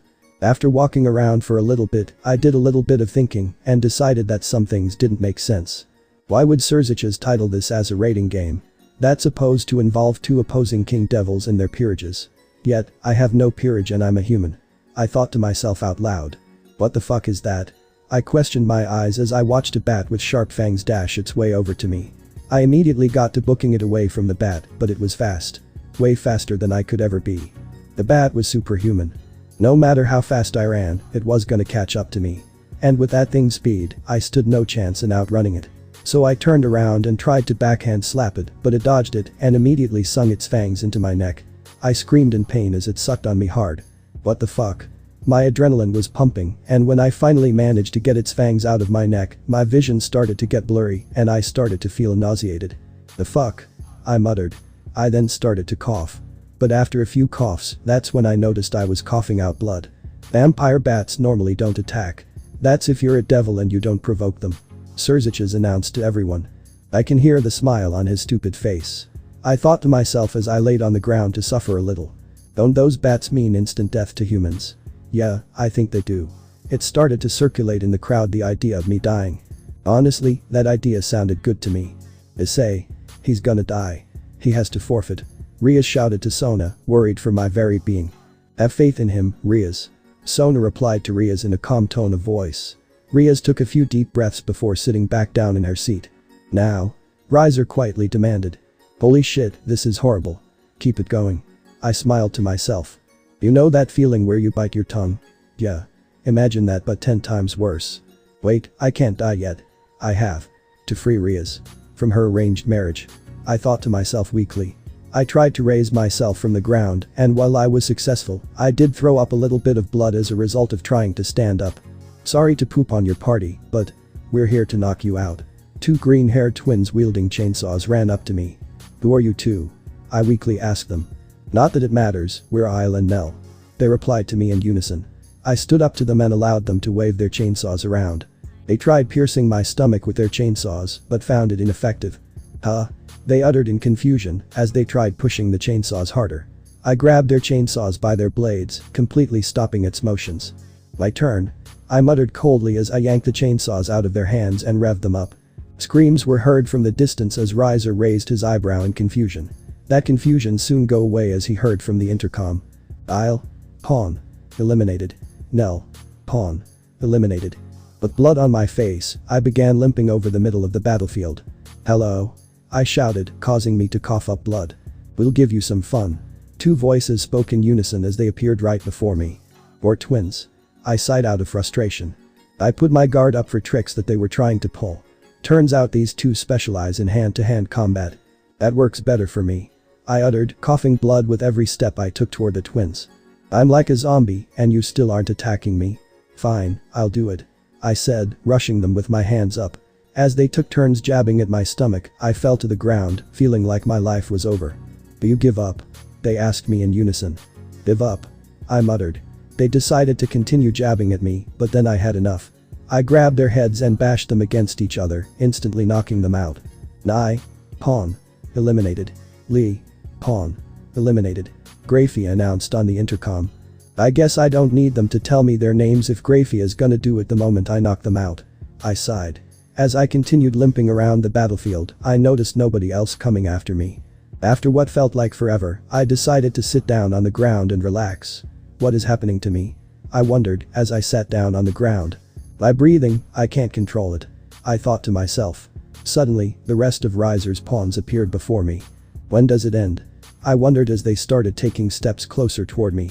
Cool, now I have a headache. I commented, placing my hand on my forehead. Don't worry, we can fix that. One of the pawns smiled as everyone moved closer toward me. Holy shit. This actually hurts. I shouted as I got backed into a tree. They came in one by one, making sure they all got their hits in on me. The people watched as I was berated with punches and kicks to various parts of my body. Unfortunately, I've experienced this my whole life. This feels like middle school. Or was it elementary? I thought to myself as I screamed in pain whilst being berated with attacks from his pawns. This is the hand I was dealt, it was nothing but unfortunate. Yes. It was nothing but unfortunate. But not just for me. As I felt my strength return, I swept everybody away and then began screaming and shaking on the ground with my hands on my forehead whilst screaming it hurts. Over and over and over again. Eventually the screaming stopped and so did my flailing. I felt something growing inside my mouth. The moment I noticed, I checked on them and noticed that now I had fangs. The pawns blinked once and then I was gone. Huh? They all muttered in unison as they began looking for me extensively. I appeared behind one of them and a smile grew on my face. I licked my lips and sunk my teeth into their necks. They screamed in pain as their necks started bleeding. When I had my share of blood, I took my teeth out of her and let her drop to the ground. Mira. Pawn. Eliminated. Grafia announced on the intercom. No mercy, huh? Fine. I gulped and then wiped my face full of blood. I won't show no mercy either. I smiled sadistically as I disappeared within the blink of an eye. How's he so fast? He's only human. They worried as they began looking for my frantically once more. Keep your eyes peeled. They warned each other. Too slow. I shouted as appeared behind one of the pawns who wore a French-made outfit. Before she was even able to register what happened, I snapped her neck and then threw her to the ground. I was gone once again. Bulent. Pawn. Eliminated. Grafia announced through the intercom. It's 2 of you left. Which one to go for? How about both? I decided, appearing out of nowhere. Before they even had a chance to react, I appeared out of what seemed like nowhere and foot swept them both to the ground before elbowing them in the face. Sharia. Pawn. Eliminated. Marion. Pawn. Eliminated. Grafia announced on the intercom. I'm sure the audience is wondering what happened to me. The truth is I don't know. But I like it. I thought to myself. I kinda wish I was a devil right now. Would be nice if I could fly. I thought to myself out loud. All of a sudden, these large black vampire wings come springing out of my back, tearing a hole in my school outfit. Damn. Nice. I smiled as I began flying over the battlefield, looking for my prey. I take it the sun here is artificial, huh? I'm not taking any damage from it. Or maybe I'm just a vampire that isn't affected by the sun. Cool. I thought to myself. Ooh. Found one. I smiled, flying to the ground toward my next victim. More food. I licked my lips in anticipation. Oh, aren't you that Ravel girl? I asked her. Ravel began running from me the moment she saw me. I dashed and within a blink of an eye, I was in front of her face. Don't think I'm letting you escape that easily. I smiled, watching her fall to the ground. Here, let's go on a journey, shall we? I requested, picking her up by her pink outfit. Nice view, isn't it? I commented. Put me down. Ravel demanded. If you don't want to have a conversation, just say that, then. I replied to her. Ravel would then look to her left and notice my heart rate monitor and how it was flatlining. Wait, your heart rate monitor is. Ravel would begin piecing the puzzle together. And your teeth. Wings. Ravel's eyes went wide as my teeth grew sharper. So you're the first in here to notice. Right here seems like a good place to let you down. I decided. Ravel looked down and noticed how high we were from the ground. Well, then. Don't die. I shouted, letting go of her and watching her fall to the ground. However, she maintained a smile on her face because she could still fly using her devil wings, which come with a flight ability. Or could she? She tried and tried, but they just wouldn't come out. What's wrong? Can't fly? I taunted her.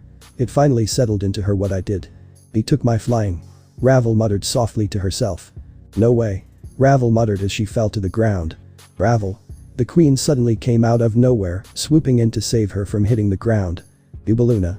Ravel shouted, thankful that someone was nearby to catch and save her from her fall. What? That's no fun. I said. I was suddenly blasted with magic into the sky away from Ravel and the queen. I landed on the ground somewhere on the battlefield. With my head pointing towards the sky, I decided to just sit back and wait for them to come to me. After all, they have to defeat me to win. Ravel, are you okay? Ubaluna asked her. Why yeah. Ravel replied, shaken from the earlier event. Don't worry. We'll gather up everyone, then we'll take him on all at once with Lord Riser. Ubaluna decided. Ravel nodded and agreed with Ubaluna's plan. Geez, how much longer am I gonna be dizzy for? I wondered. The reason I didn't throw up during that encounter with Ravel is because no one would have wanted to see that. It hurts. But that's what I love about it. My luck's been rotten my whole life, hasn't it? Perhaps I'll get lucky this time, and no one'll come for me whilst I take a nap. I decided, falling asleep on the battlefield in the middle of nowhere. Brother. I need you to stop the fight. Riaz shouted at Serziches. I'm afraid I can't comply with that, Riaz. Serziches replied to Riaz. Why should I stop the fight? Serziches asked Riaz. Look at Issei. He's not normal. Riaz shouted. Indeed, but as long as he isn't knocked out, he must continue to fight until he is either defeated or he forfeits. Serziches told Riaz. She growled and wasn't having any of it. Riaz. Serziches shouted as she pressed a button, which teleported her into the battlefield. Send a team after her. Serziches demanded, which Grafia complied with immediately. Well. Look who's asleep on the battlefield. Ubaluna smirked, using some of her explosive magic and throwing it at me as I was slept on the ground. Accompanied with what was left of his peerage, Riser decided to come out of his little hiding place. We can kill him, right, Lord Riser? Ubaluna asked him. Why of course, after all, deaths that occur during raiding games are considered accidents after all. Riser smiled, launching a super large fireball toward my direction. I caught it. Deaths are considered accidents. I observed the fireball and then stood up from the ground. That's even better for me. I smiled at them. I put my hand-wielding Riser's fireball out toward the rest of his peerage and got some assistance from Drake. Boost. Boost. Boost. Boost. A few more of those and I'd be able to blow this whole place to ashes, but I don't plan on doing that yet. Let's play some volleyball. I shouted, throwing the fireball in the air and hitting it toward them as you would in the respective sport. Move. Eubeluna shouted, pushing everyone, including herself, out of harm. The fireball whooshed past them and caused a massive explosion. It was so large that it would end up setting half of the place on fire. I chuckled, then I laughed. Hard. Harder than I should have been for what was going on. Then I coughed. Blood. Chunks of it. I was on my knees begging for the pain to stop so I could stand up and finish this battle. Riser was gonna take advantage of this. He grabbed me by my hair and looked me dead in my face. Cirrus. Carloman. Riser called his two knights to his side. Kill him. Riser demanded. I mean, if you insist. I said, disappearing out of Riser's hands. To which I appeared behind Cirrus and bit into her neck. She screamed in pain before dropping to the floor. I was on the run once again, but not for long. I spun the block once more and came back to finish the second knight. She met the same fate as her fellow knight as I bit into her neck. Her blood gushed all over my face and she dropped to the floor beside her fellow knight. Cirrus. Knight. Eliminated. Carloman. Knight. Eliminated. Grafia announced on the intercom. I licked my lips full of blood and then turned toward Riser with a sadistic smile on my face. And then there were 4. I smiled, cracking my knuckles. Eubeluna. Shulin. Riser was like a dog owner sixing his dogs on me. It was annoying. Can you stop doing that? Just fight me yourself. I requested. A blue magic circle enveloped my body and then disappeared. What was that? I asked. I sealed your magic. Eubeluna smiled. Is that what you think that was? I asked them. Let me tell you something. I don't need magic to dominate my enemies. And I'll prove it by killing. Rook down. Every. Second rook down. Last. Bishop down. One of you. I whispered in their ears, appearing behind them. They were shaken by his voice and his actions. Is that not magic, brother? Ravel asked Riser. He's just moving extremely fast, Ravel. Riser replied to his worried sister. See?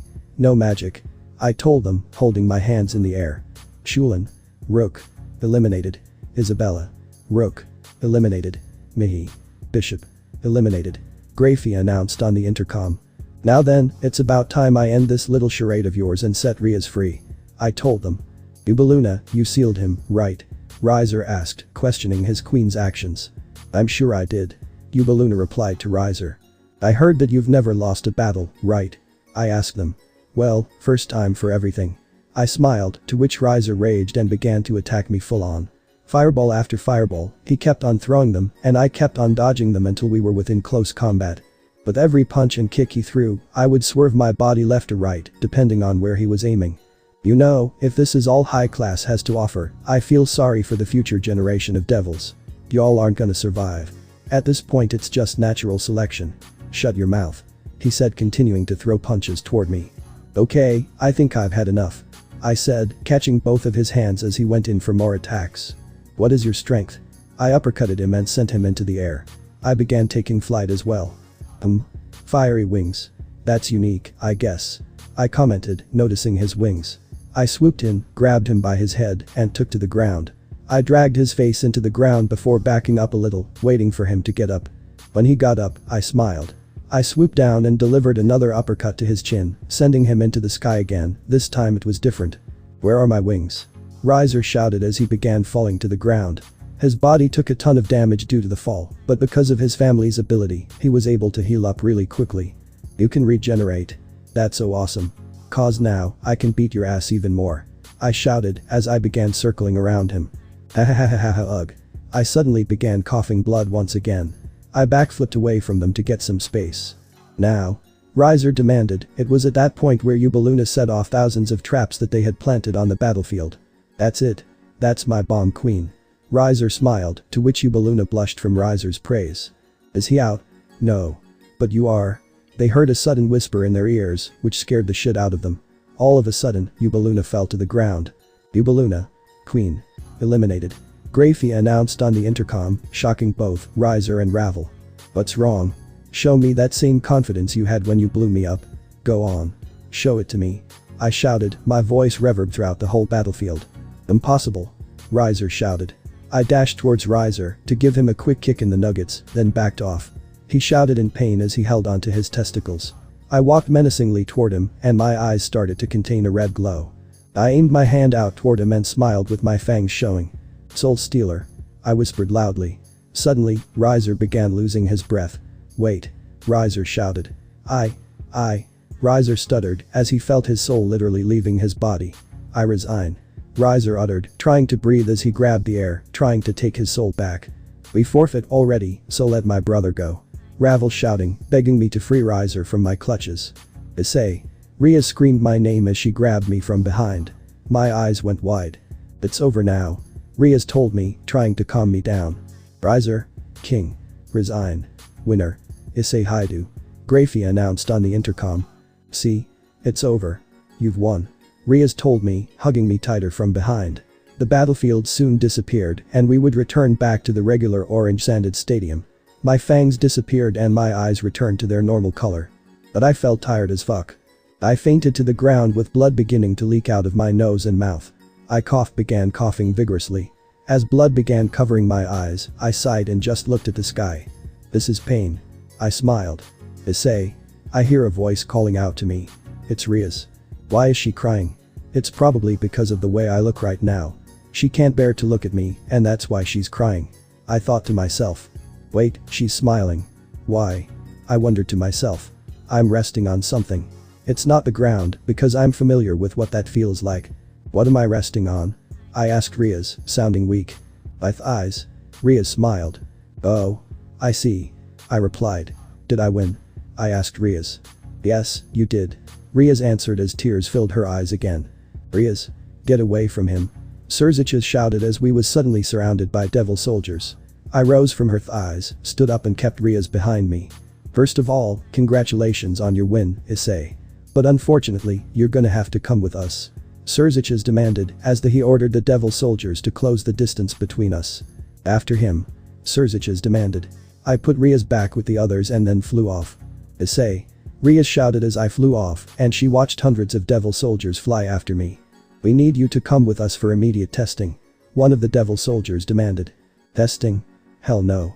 I shouted, flying away from them. I began flying out of the stadium, away from the crowd, away from everyone. When I felt like I was far away enough, I settled down somewhere on the ground. Shit. Now the underworld wants me because I'm a vampire? I sighed, exhausted. I laid down on the ground and just slept. I'm still here, huh? How long has it been? I wondered as I rose from the ground. He should be around here. I heard a guy's voice. I immediately got up and went toward the voice, assuming it was maybe Kiba's or at least Jared's.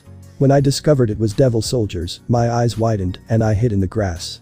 SHH. You hear that? The devil soldier general spoke, silencing his troops. Too late. I shouted, leaping from the grass and attacking the troops, knocking every last one of them out, leaving only the general left. Who are you? Ah. The general groaned in pain as I kicked him down to the ground. Shit. Been a minute since I've gotten off some steam. I sighed, sitting on the ground. Yeah. Sure has been a while. Office replied, agreeing with me, but not in my context. Hey Office. I greeted her. You've been stuck here, huh? Office asked me as she floated next to me. Yep. Can't use magic still. I told her. I see. You want to go home now? Office asked me. Hell yeah. I want to get out of here before they send more of these dudes on my ass. I requested. Office would use her teleportation magic to get us home. At last, home sweet home. I'm guessing Jared and Asia have stuff to do since they're not home. Office pulled on my suit. She had a request she wanted me to listen to. I'm hungry. Make me something. Office requested with a smile on her face. Sure. I chuckled. As I began cooking, I had an interesting conversation with Office. How long have I been asleep in the underworld? I asked Office. 5 days. Office told me. Geez. I replied to her. How do you feel? Office asked me. I mean, I did one good thing, right? But it still doesn't fix all the bad I've done. Now Rhea is free. She's free to be with whoever she wishes. I wish her and whoever she chooses the best of happiness. I replied to Office. I see. Office replied to me. Here's your chicken and here's mine. I said, immediately digging into the meal. Once I finished, I stood up from the table and decided to go say hello Ria's and them. Oh, look. There's a knock at the door. I commented hearing a knock at the door. I opened the door and… Speak of the devil. Or in this case, devils. Issei. Ria shouted, content that I had opened the door. She jumped and wrapped her arms around me. It wasn't just Ria's who chose to take the moment and embrace me. There was Akeno, and Asia, and Kaneko. That's new. Kaneko's hugging me. I commented, to which Kaneko hugged me tighter. You okay? I saw what happened to you during your fight. Kaneko questioned me, worried about my being. Don't worry. I'm fine. I replied to her. Good. Kaneko smiled. I'm glad. Kaneko added. I decided to let them stay for dinner. I cooked them some spicy Korean chicken and we all relaxed in the living room. Good as always. Kaneko complimented my cooking as she leaned into me. This is a new development. Ria smiled. Kaneko, why are you so fond of me all of a sudden? I asked her. Well, you looked cool in your battle with Riser. And I think you're comforting to have around when you're not acting scary. Kaneko blushed, leaning more into me. Well, I'm not sure how I feel about being someone of comfort, but if you feel that way, then I won't try to push you away from me. I told her. Well, that's new. Usually, you would have pushed her away, Issei. And here I thought you two hated each other. Akeno smiled. We've grown close, I guess. I commented. Well, I suppose it's about time I went to bed. I told them. Actually, I'd like to have a word with you, Issei. If you'll excuse us. Ria's requested. Asia went to her room whilst Akeno and Kaneko nodded and exited the unit. Alright. I sighed. What did you want to talk about? I was interrupted by Ria suddenly jumping into my arms and pushing me toward the couch, landing me on my back. She then hugged me very tightly. Thank you. Ria's whispered. A tear appeared in her eye and I wiped it for her. What's with the tears? I asked. Thank you Issei. So much. Ria's whispered, tightening her grip around my torso. I'm guessing she just wants me to cuddle her. Whatever, I let her have her moment. I thought to myself as I put my arms around her, bringing her in. Now you're free to choose who you want for a partner. I told her, brushing my hand against her hair. I'm so glad you broke my fate. I'm so glad. Ria sobbed. Fate, huh? That's an interesting topic. I thought to myself. Hey Issei. Remember what you said before the match? Ria's asked me. Oh, yeah. Ace is the highest card, isn't it? I questioned her. Not that. The riddle you gave me? Ria's asked me. Oh yeah. What's the best feeling in the world? Yeah, I remember that. I answered her. It's an orgasm. Ria's answered me with a clear red blush on her face. Sleep. I was asleep. Inside the occult research club room. I opened my eyes and groaned full of exhaustion. Good afternoon Issei. Asia greeted me with a friendly smile on her face. Hey. I greeted her back, sounding fatigued. You've been sleeping in here for 3 hours. Are you okay, Issei? Asia worriedly asked me. Yeah, I'm fine. Turns out vampires have a thing where they sleep during the day and are active at night. I told Asia. Oh. That's unfortunate. Asia commented. Speaking of unfortunate, why are my nails painted black? I asked Asia. Well, I noticed you had black eyeshadow on your eyes, so I thought maybe nail polish would good on you. Asia told me with a smile on her face. She really thinks she's done nothing wrong. Asia. 2 things. 1. You'll notice how I'm only wearing it on the bottom of my eyes. It's to hide the fact that I'm now an insomniac. 2nd, you don't just paint someone's nails while they're sleeping. Especially if it's a guy's nails you're painting. You should ask first. I told Asia. Sorry. Asia sniffled, sounding apologetic. But I let this slide because I actually do think you did a good job with this. I told her, looking at how perfect the nail polish lined up with the nails themselves. I thought it would complement your eyes. Asia told me. Yeah, it kind of does. I replied to Asia, agreeing with her. In my opinion, there's no excuse for not getting enough sleep. Kyuji said, giving us his thoughts on insomniacs. In my opinion, suck your mother. I insulted him. I may be tired, but I can still fold you 10 times over if you choose to piss me off. I stood up from the couch about to lay my hands on him, to which Asia pushed me back to the couch. Please wait for your nail polish to dry, Issei. Asia requested. In my opinion, there's no excuse for not getting enough sleep. I mocked him. In my opinion, you'll always be a weak little sack of shit. You'll never grow strong, you'll never beat me in a fight, and you'll always stay a low-class freak. If I were Ria's, I'd be ashamed to have you part of my peerage. I shouted at him. Issei. I think you may have taken it too far. Asia commented, feeling empathy for Kyuji. I haven't taken it far enough is what you mean, Asia. I replied to her. But he's crying. Asia pointed out, pointing her finger to Kyuji's tears crawling down his face. I can put him out of his misery if he wants. I wish someone would put me out of mine. I grumbled to myself as I sat back on the couch. Look, Kyuji. If you really want to take getting strong serious, start with the gym. Make a list of activities you want to do every day and don't stop until you complete every last one of them. Set a goal for yourself and give yourself something to achieve, you know. I suggested to him. You know, that sounded really motivational just now. Kyuji told me, wiping the tears off of his face. Really? I was just trying to make fun of you even more. I said, putting my feet up on the couch. It feels like you're even meaner because you're a vampire. Asia chuckled nervously. When people are tired, they're more likely to speak what's on their mind. I replied to Asia. Why's that? Asia asked me. Because the truth is easier to say and doesn't require as much thinking as lying. I told Asia. Therefore, expect me to be more honest in the future from now on. I added. Also, you got real lucky it was raining all day today, otherwise you probably would have burned from the sunlight. Jared pointed out. Good point. I'm lucky, aren't I? I wondered, observing my nails. Do you like them? Kaneko asked me with a clear blush on her face. Like what? I asked her. Your nails. Kaneko asked me. Yeah. I like 'em. Why? I replied to her. Kaneko helped me paint your nails. Asia smiled. I slowly turned my head toward Kaneko. She carried an apologetic look on her face. I guess I can forgive you too. I mean, it's hard to get mad when they look this perfect, I guess. I told her. She then smiled and sat next to me on the couch, putting my arm around her waist. I'd let her stay like this for the next few minutes until I got up to go to work. Okay, time to let go. I have to go to Greg's. I told Kaneko, taking my arm off of her waist. As I walked toward the door, I would end up bumping into Rias, Akeno, Sona, and Tsubaki. Oh. My bad. I told them as I helped them off the floor. Akeno, Sona and Tsubaki also apologized to me for admitting they were also at fault for not watching their feet. But Rias just stared at me. Rias, you okay? I asked, waving my hand in front of her face trying to bring her back to her senses. Oh. Yes, I'm fine. Rias smiled, brushing the dust off her skirt. You. Just. Rias stuttered, and then she froze. Okay, well, I'm gonna go to work. See y'all later. I trailed off as I walked away from the group. President, are you okay? Kiba asked Rias.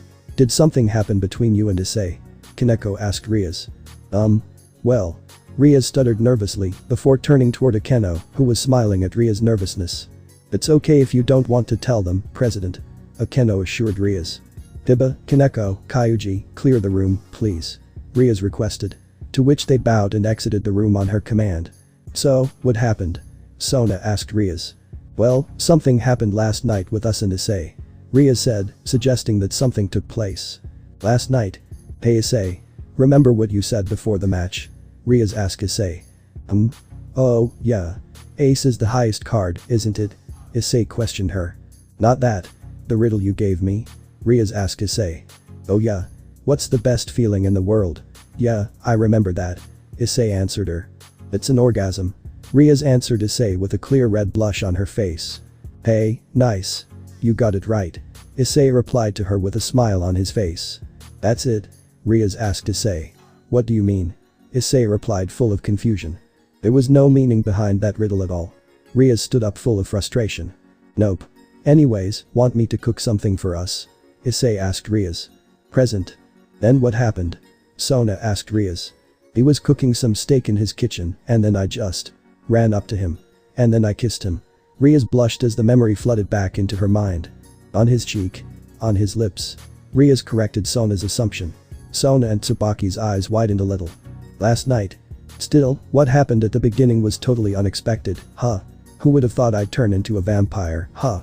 Issei chuckled a little as he glazed a teriyaki steak. As Issei turned around to deliver his steaks to the both of them, he was suddenly surprised by Rias running toward him and kissing him on his lips. His eyes widened full of shock. Rias? What are you doing? Issei wondered to himself. Despite their faces being millimeters between each other's, Issei managed to catch glimpses at Ria's blush on her face. She's enjoying this, huh? Issei thought to himself. I might as well try to enjoy it, too. Issei began returning the kiss between them. After a minute or two, their lips parted from each other and they looked each other in the eye. Rias? You're breathing so heavily. Are you okay? Issei asked her, to which Riaz began losing a little bit of strength in her leg, causing her to fall into Issei's arms. Yes, I'm okay. Riaz smiled at Issei. I need a moment. Wait for me in your room. Please. Riaz requested. Sure. Issei replied with a look of confusion on his face, grabbing his plate of teriyaki steak and leaving the kitchen. A little bit of time passed and Issei had finished all of his steak. Before he knew it, Riaz was already inside his room. She sat beside him and began rubbing her hand against his thigh. That's not gonna do anything unless I do this. Issei told her, showing Riaz his fangs. Riaz winced out of nervousness. Issei pushed Riaz down on the bed and began moving his fangs toward her shoulder. I'll make this as painless as possible. Issei promised as he gently pressed his fangs against her shoulders, causing Riaz to wince in pain. After a few seconds, Issei's fangs were out of Riaz's shoulder. You don't mind if I invite a friend, do I? Riaz asked in a seductive tone of voice. Of course not. Issei replied to her, to which Akeno appeared in the room. Hey Issei. Akeno smiled, placing her breasts atop of Issei's head. Looks like it's gonna be a big one. Akeno added, noticing the large bulge in my pants. Akeno went over to sit beside Riaz. They nodded at each other and then took off Issei's pants. Wow. Riaz's eyes began to light up as she observed Issei's Excalibur. Not that impressive, huh? Issei asked them. What do you mean, not that impressive? This is. Riaz was stunned for words. Akeno would end up doing the honor of taking off Issei's boxers to reveal his penis. Wow. The two girls were both surprised. As they examined his penis, Riaz would be the first to try touching it, to which Issei winced in distress. Did that hurt? Riaz asked Issei. Not so much hurt as I didn't expect it to feel that way. Issei replied to her. Let me try jerking you off. Riaz suggested as wrapped both of her hands around Issei's penis and began moving her hands up and down. Issei would let out a moan every so often, which would encourage Riaz to rub faster. Why does this feel so good? Issei thought to himself as he fell into Akeno's embrace. Yep. Something's rising. I'm coming. Issei shouted as he lifted his head in ecstasy as he let out his massive load all over Riaz's hands and shirt. Oh, look at that, Issei. You got your cum all over me. Riaz muttered, looking Issei in his eyes as she began licking her hands glazed with Issei's semen. Doesn't have the taste I thought it would, but still, pretty good. Riaz smiled, making sure Issei watched her chew and swallow his cum. Issei panted heavily. He was exhausted from experiencing his first release. Wow. So my first time is gonna be a threesome. Issei wondered to himself. Suddenly, he felt a warm embrace on top of his nether region. Riaz? Issei shouted. Why is your mouth on my dick? Issei questioned Riaz's state of mind. It's still big. Obviously you want this to continue. Riaz told Issei, taking his penis out of her mouth to explain. Lay down for me, Issei. Akeno offered, laying Issei on his back. Akeno undressed herself until she was only in her undergarments. My turn. Akeno smiled as she began using her tongue to lick up and down Issei's shaft. Amazing. Issei commented as he rolled his eyes toward the back of his head. Akeno chuckled watching Issei in pleasure. How does my mouth feel? It's nice and warm, isn't it? Akeno asked in a seductive tone of voice. Riaz growled silently to herself. She too would undress, but she wanted to one-up Akeno. Riaz removed her bra and placed Issei's hand on one of her breasts. She would place her mouth on Issei's shaft and begun licking vigorously. Is this what heaven feels like? Issei moaned, closing his eyes and letting the girls do the work. But they're devils. Issei joked to himself. Shit. Big one coming. Issei shouted, causing Akeno to push herself onto Issei's penis, allowing Issei to let out his load in her throat. MMMM. Akeno moaned as she enjoyed being suffocated by Issei's semen. As Riaz watched Akeno take Issei's load to her throat, she began growing a little jealous. Don't worry, Riaz. I got some for you, too.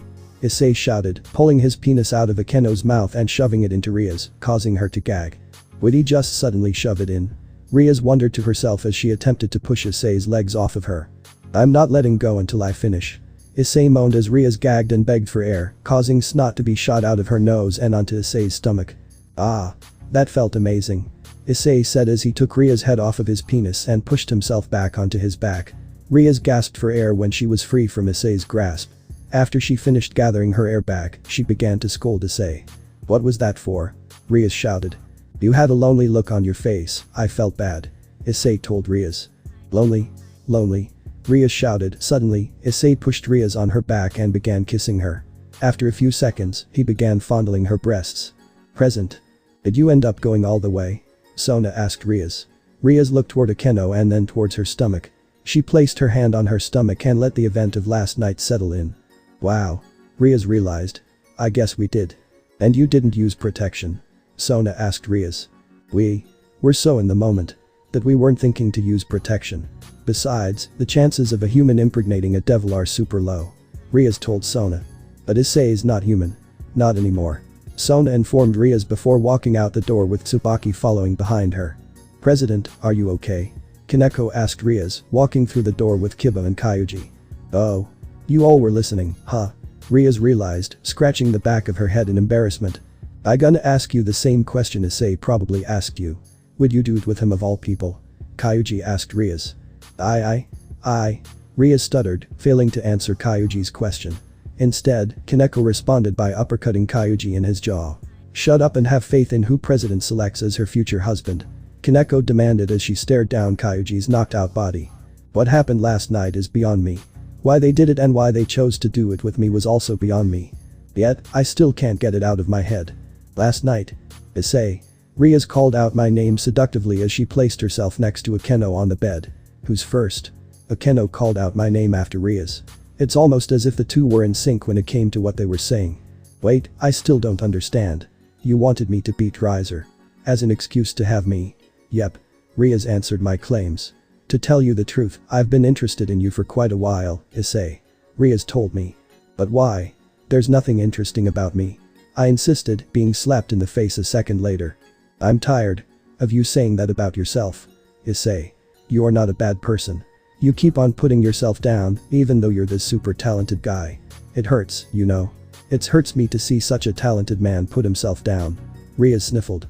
So this is pity sex. You're taking my virginity out of pity. Empathy? I asked her. No, you idiot. Far from that.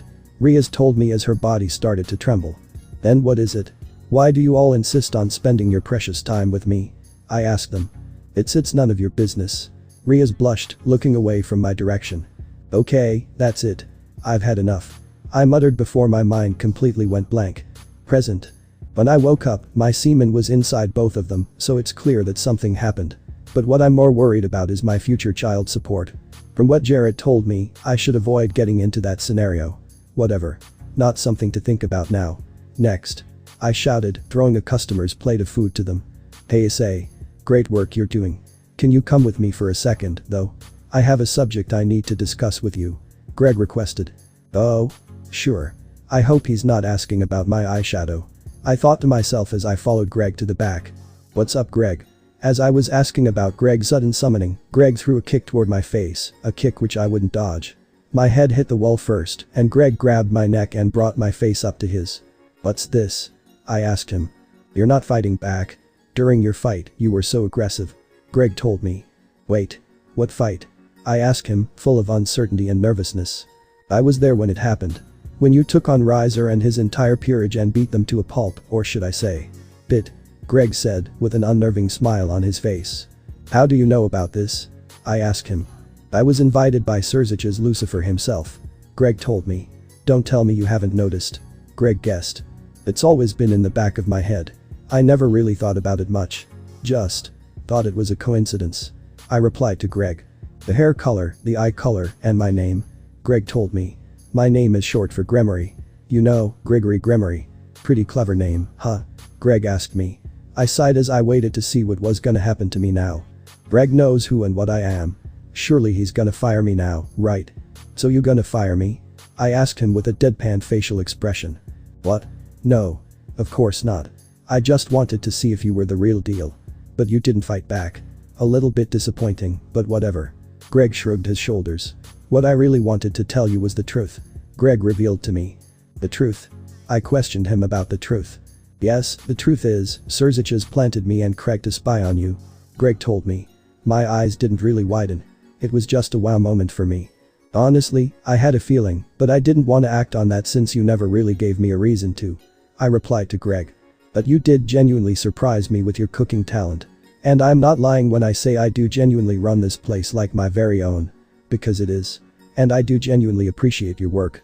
Greg smiled at me. So you're not firing me? I asked him. Nope. All I ask is that you take care of my niece. She's been through a lot. Greg pleaded. Essie's Ria's uncle, then. I thought to myself. You don't have to worry about me hurting her, I assured Greg. Good. Greg sighed as he began to put me in a chokehold. Because if I hear that my niece is dead because of your misdeeds, you'll have hell to pay. Greg shouted, putting more pressure into his chokehold. He finally let go and decided we should head back to the restaurant. Could you chokehold me again? I asked him, which I knew would sound like a weird request. Huh? Issei, I'm not shaming you, but are you perhaps a masochist? Greg asked me. I'm not a masochist, I'm suicidal, very different. I told him as I walked past him at the door. It was in fact a joke to be laughed at. Which Greg did laugh at it, but it did make him raise an eyebrow for a minute. But he'd brush it off as a weird little joke of mine and wouldn't look too deep into it. The next day went normal. It was a Saturday, so me and Jared spent some time making some songs. That's not to be said that the neighbors didn't take too kindly to us blasting our speakers almost all morning to the mid-afternoon. What do you want? I asked our grumpy neighbor. Keep it down, I'm trying to get some sleep, she demanded. It's 3 o'clock. Why are you still asleep? I yelled at her.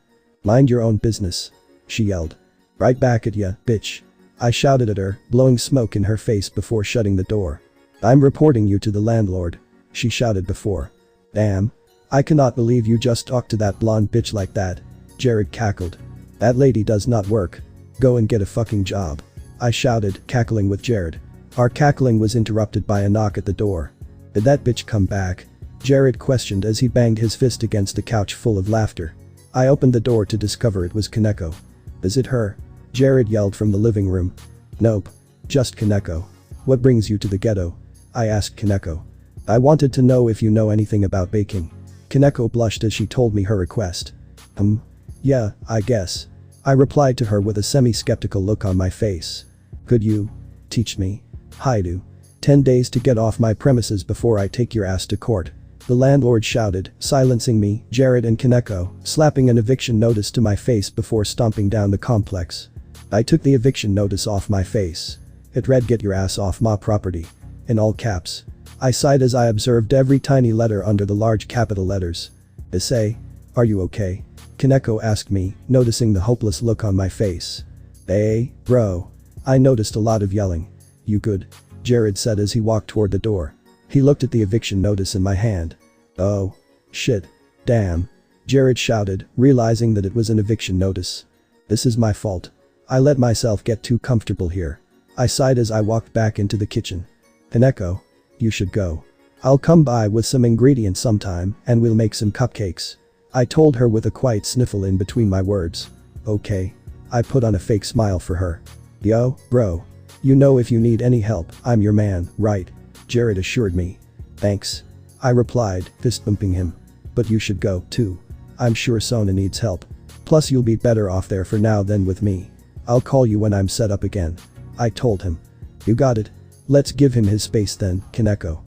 Jared told Kaneko as he grabbed his stuff in a suitcase and then quickly left the apartment. Just my luck.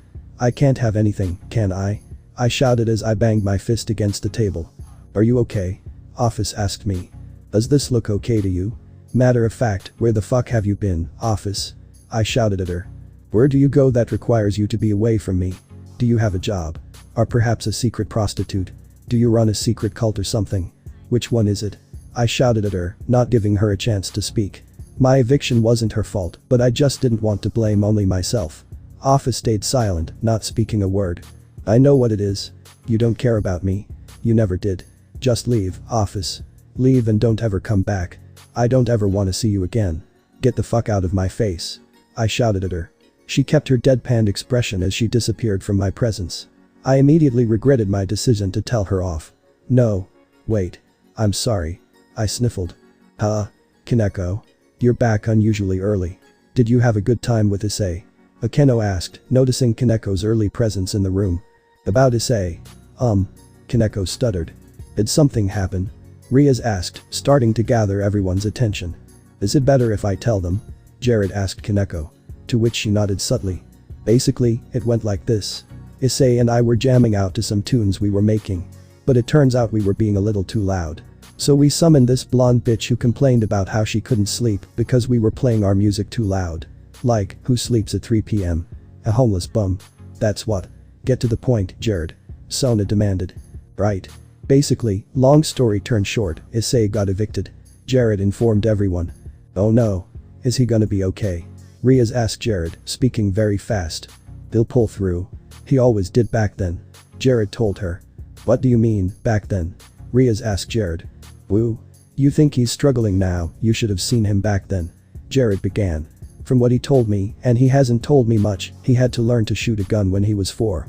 When I used hang around him back then, he and his guardians were always moving places, and he was always awfully quiet whenever we were recording songs. Jared recited. Wow. Sona replied to Jared's story. Yeah.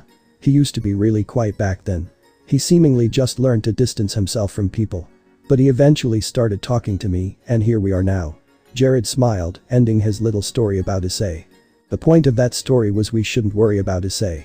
If he needs our help, he'll call us for it. Jared told everyone. Do you know where he is now? Riaz asked Jared. He should still be at his house. I doubt he's able to pack all of his this fast. Jared told Riaz, to which she reacted by using teleportation to immediately transport herself to Issei's former apartment. What? I'm too late. Riaz realized as she looked around in the room, realizing everything was gone. It's been close to 2 weeks since I've been kicked out of my apartment. I haven't seen Office at all, and I'm lying when I say I don't miss Office. Having her around was like having a hamburger without the burger. It's a weird comparison, but in a way, she did complete me. Or maybe I miss her because I enjoy having someone around who just enjoyed my food. As for Riaz and the others, they have been coming to my job to ask about my situation. Don't worry about it. This is my response toward them every time until they finally stopped asking me about it. I'm a broken man who's been thrown around by every kid in this town and the next town over. I hate people. I muttered to myself as I flew in the rain to my little tent I set up in a forest next to the highway. If this is the way I have to live for the rest of my life, then so be it. I told myself. Soon, I heard thunder in the distance. I looked around and I saw some lightning. I smiled and then I laid back down onto my sleeping bag. Strike me down, Zeus. I shouted with a little smile on my face.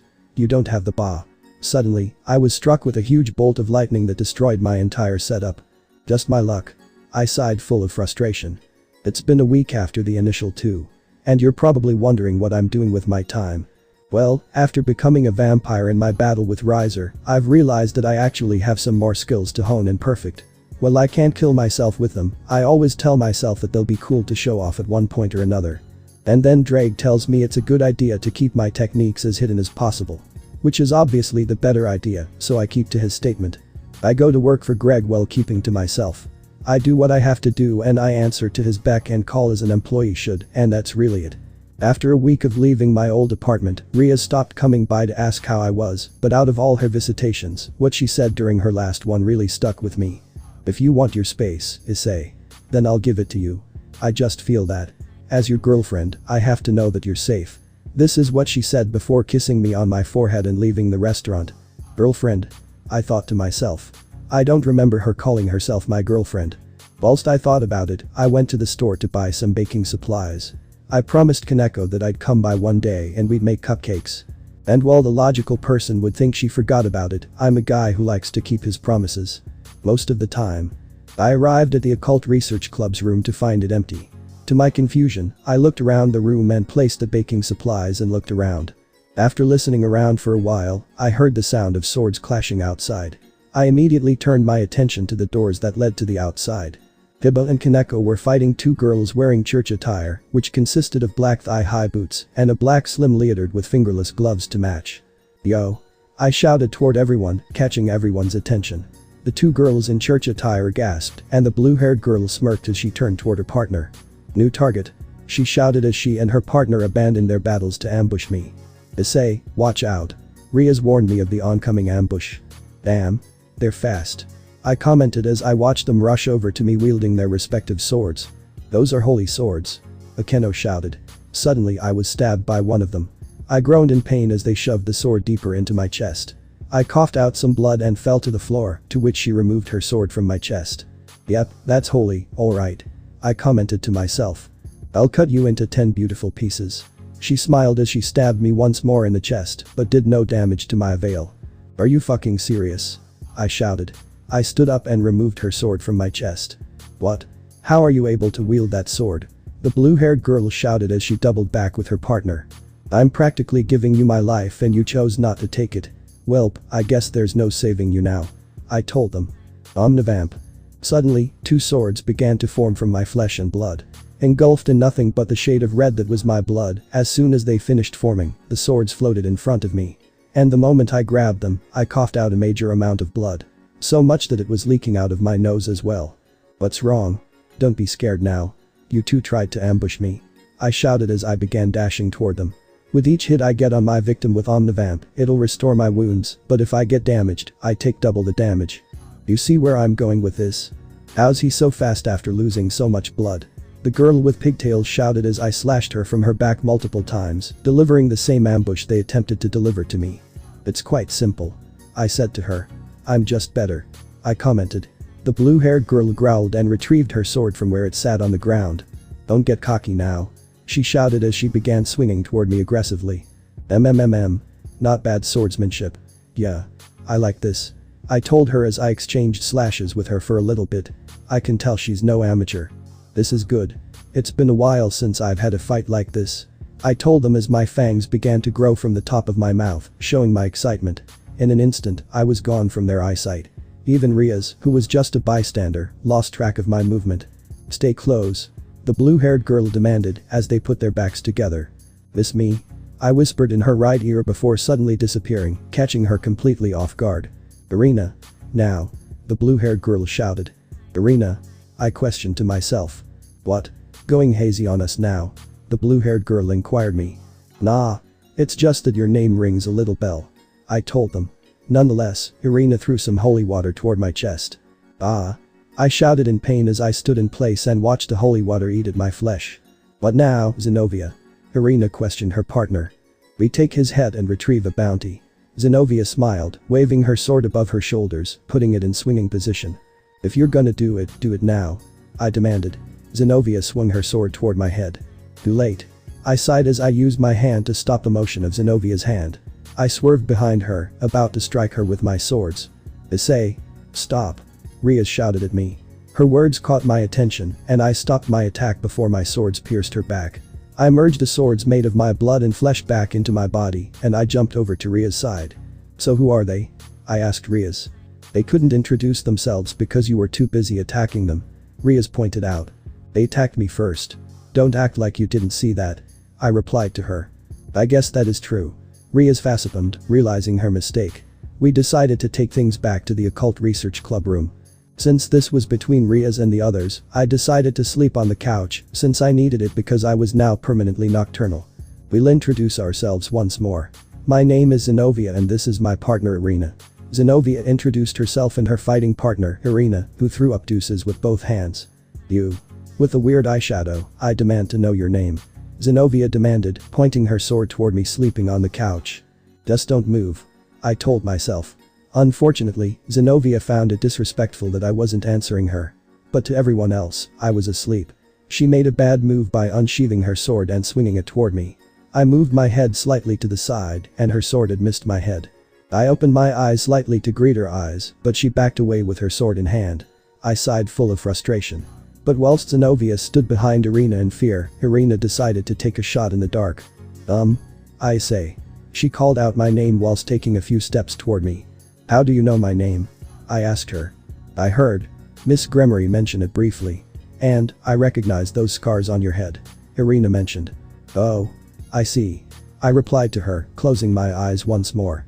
Do you remember me? Irina asked me, with a shaking in her voice being super audible. Your name does ring a bell. I won't lie. But I don't remember you, sorry. I replied to her. Buotown Elementary. Irina mentioned the school I attended. My eyes widened as horrible memories flooded back into my head. Shit that I thought I had forgotten a long time ago. Elementary was among the top 5 worst things to ever happen to me. Nothing but bullying and mistreatment took place. For some reason, to everyone else, I was like a pie that everyone wanted to cut into pieces. And everyone made sure to get their fill. I was basically the main antagonist of everyone in the school. Except for this one girl. There was this one girl who, even though it never worked, always stuck up for me when I was picked on. Yet, despite her being the only person in the entire school who didn't harbor any unreasoned hatred for me, I pushed her away. I was always getting mistreated by everyone in the school, so this is why I always thought she was just pretending to be my friend. She followed me everywhere I went, always wanted to do group work with me when no one else wanted so, sat next to me in all my classes, and always tried to start up a conversation with me. She acted like this toward me all the way until she left in 5th grade. I remember her hugging me on her very last day of school. Out of everyone here, I think I'm gonna miss you the most, Issei. She smiled, hugging me tightly. And I just coldly ignored her feelings. I didn't even return the hug toward her. Yet despite that, she didn't cry, nor was she sad about me not returning the hug to her. "Goodbye, Issei," she shouted as she waved goodbye, running in the opposite direction of me. When the next day happened, I realized something was missing. "What's wrong? Looks like your friend won't be here to save you this time. Since Irina isn't here to be your partner, looks like you'll be working alone today, Issei."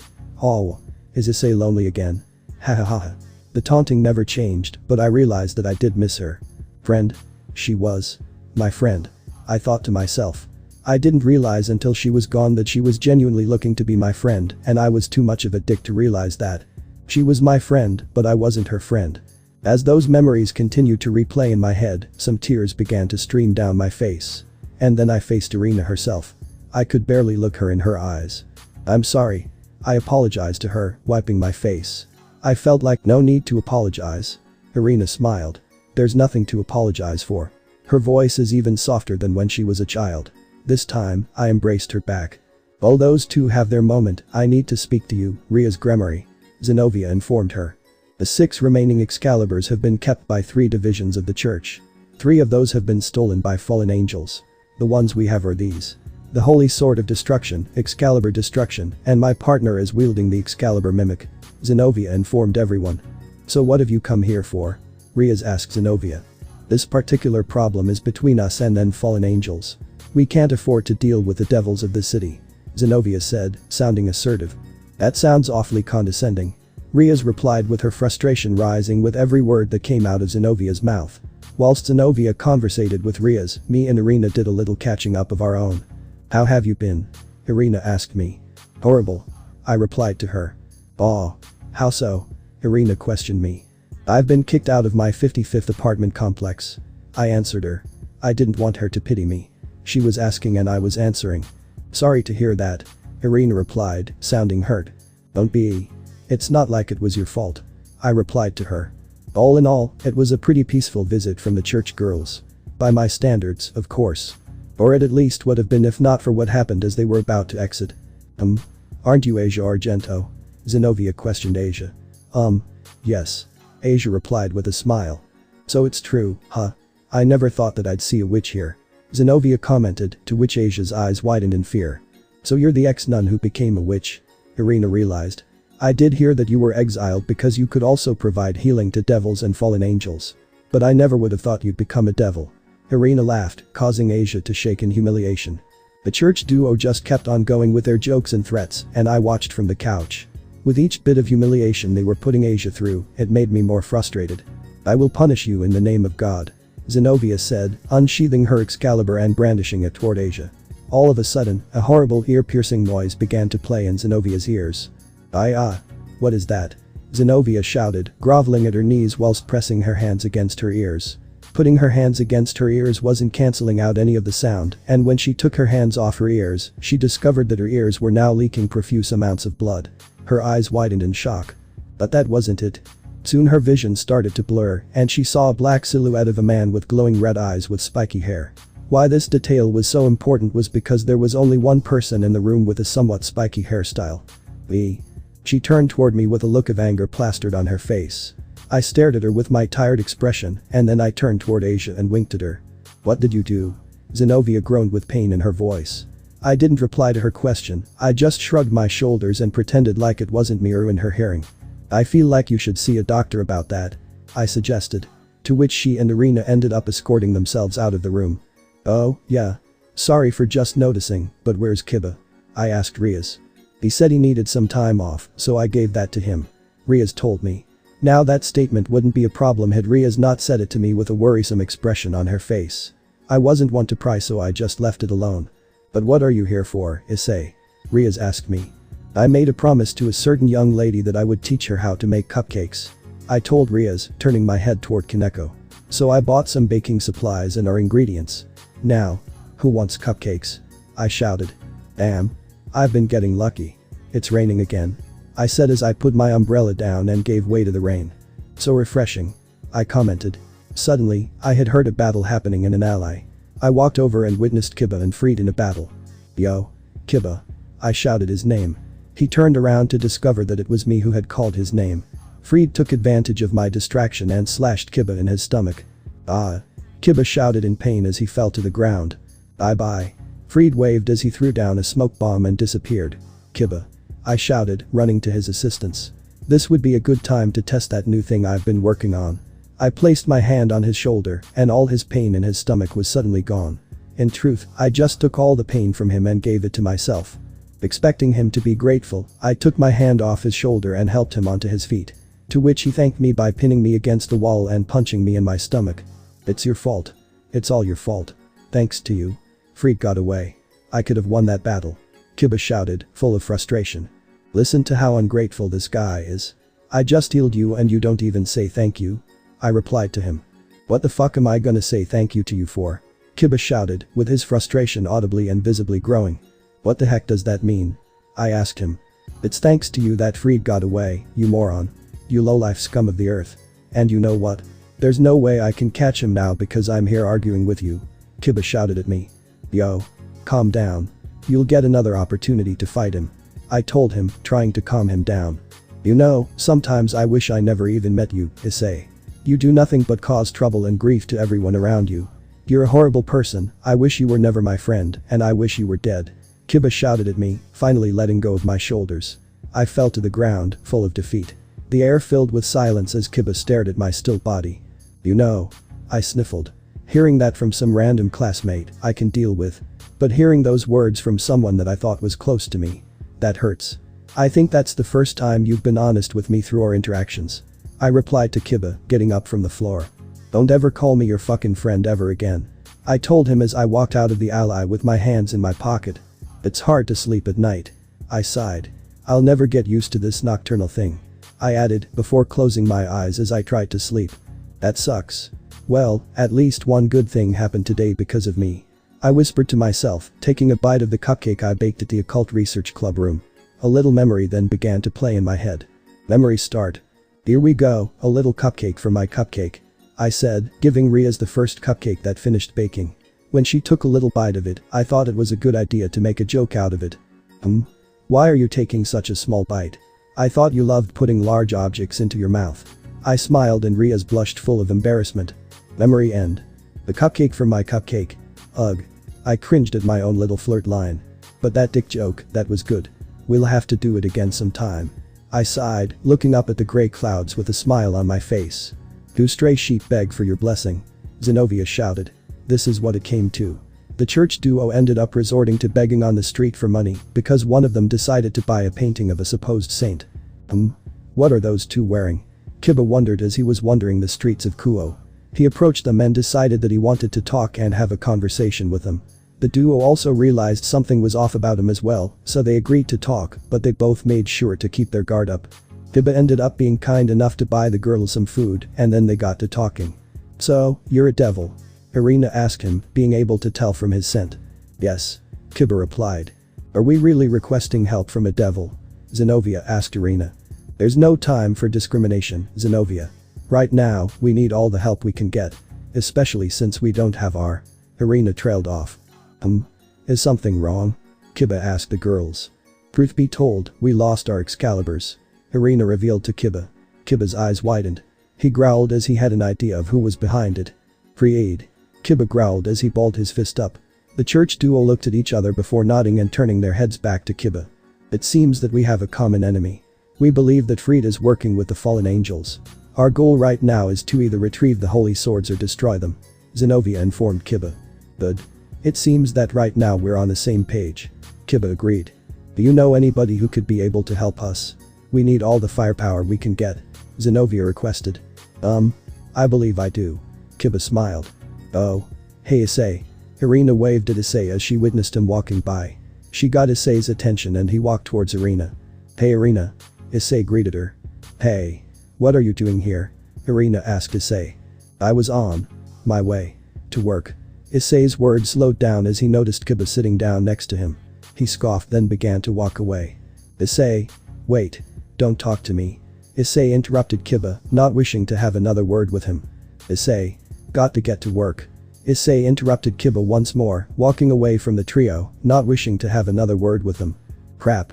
I hate to admit it, but we need his help. Zenobia scoffed. But what can we do to convince him? Irina asked herself. As she and Zenobia began thinking to themselves, Kiba had an idea. I think I know how we can get Issei to help us. Kiba told them, which got the church duo intrigued. Continue. Zenobia requested. I know where he works, so we can talk to him there.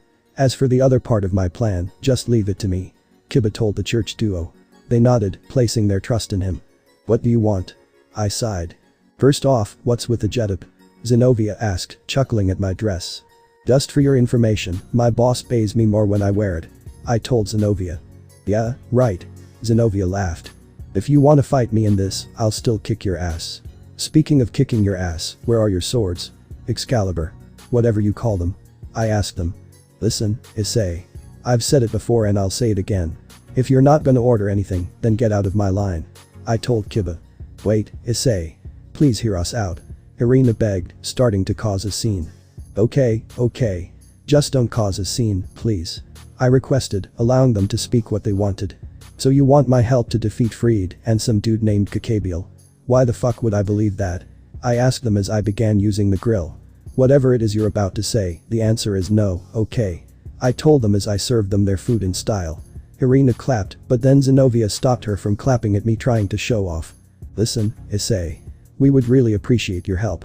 We are battling against an extremely formidable foe, and we need all the firepower we can get. Zenobia requested. Why would I want to work with a stubborn little girl with you? You're so trigger happy with that sword you had. Maybe losing it was the best thing that ever happened to you.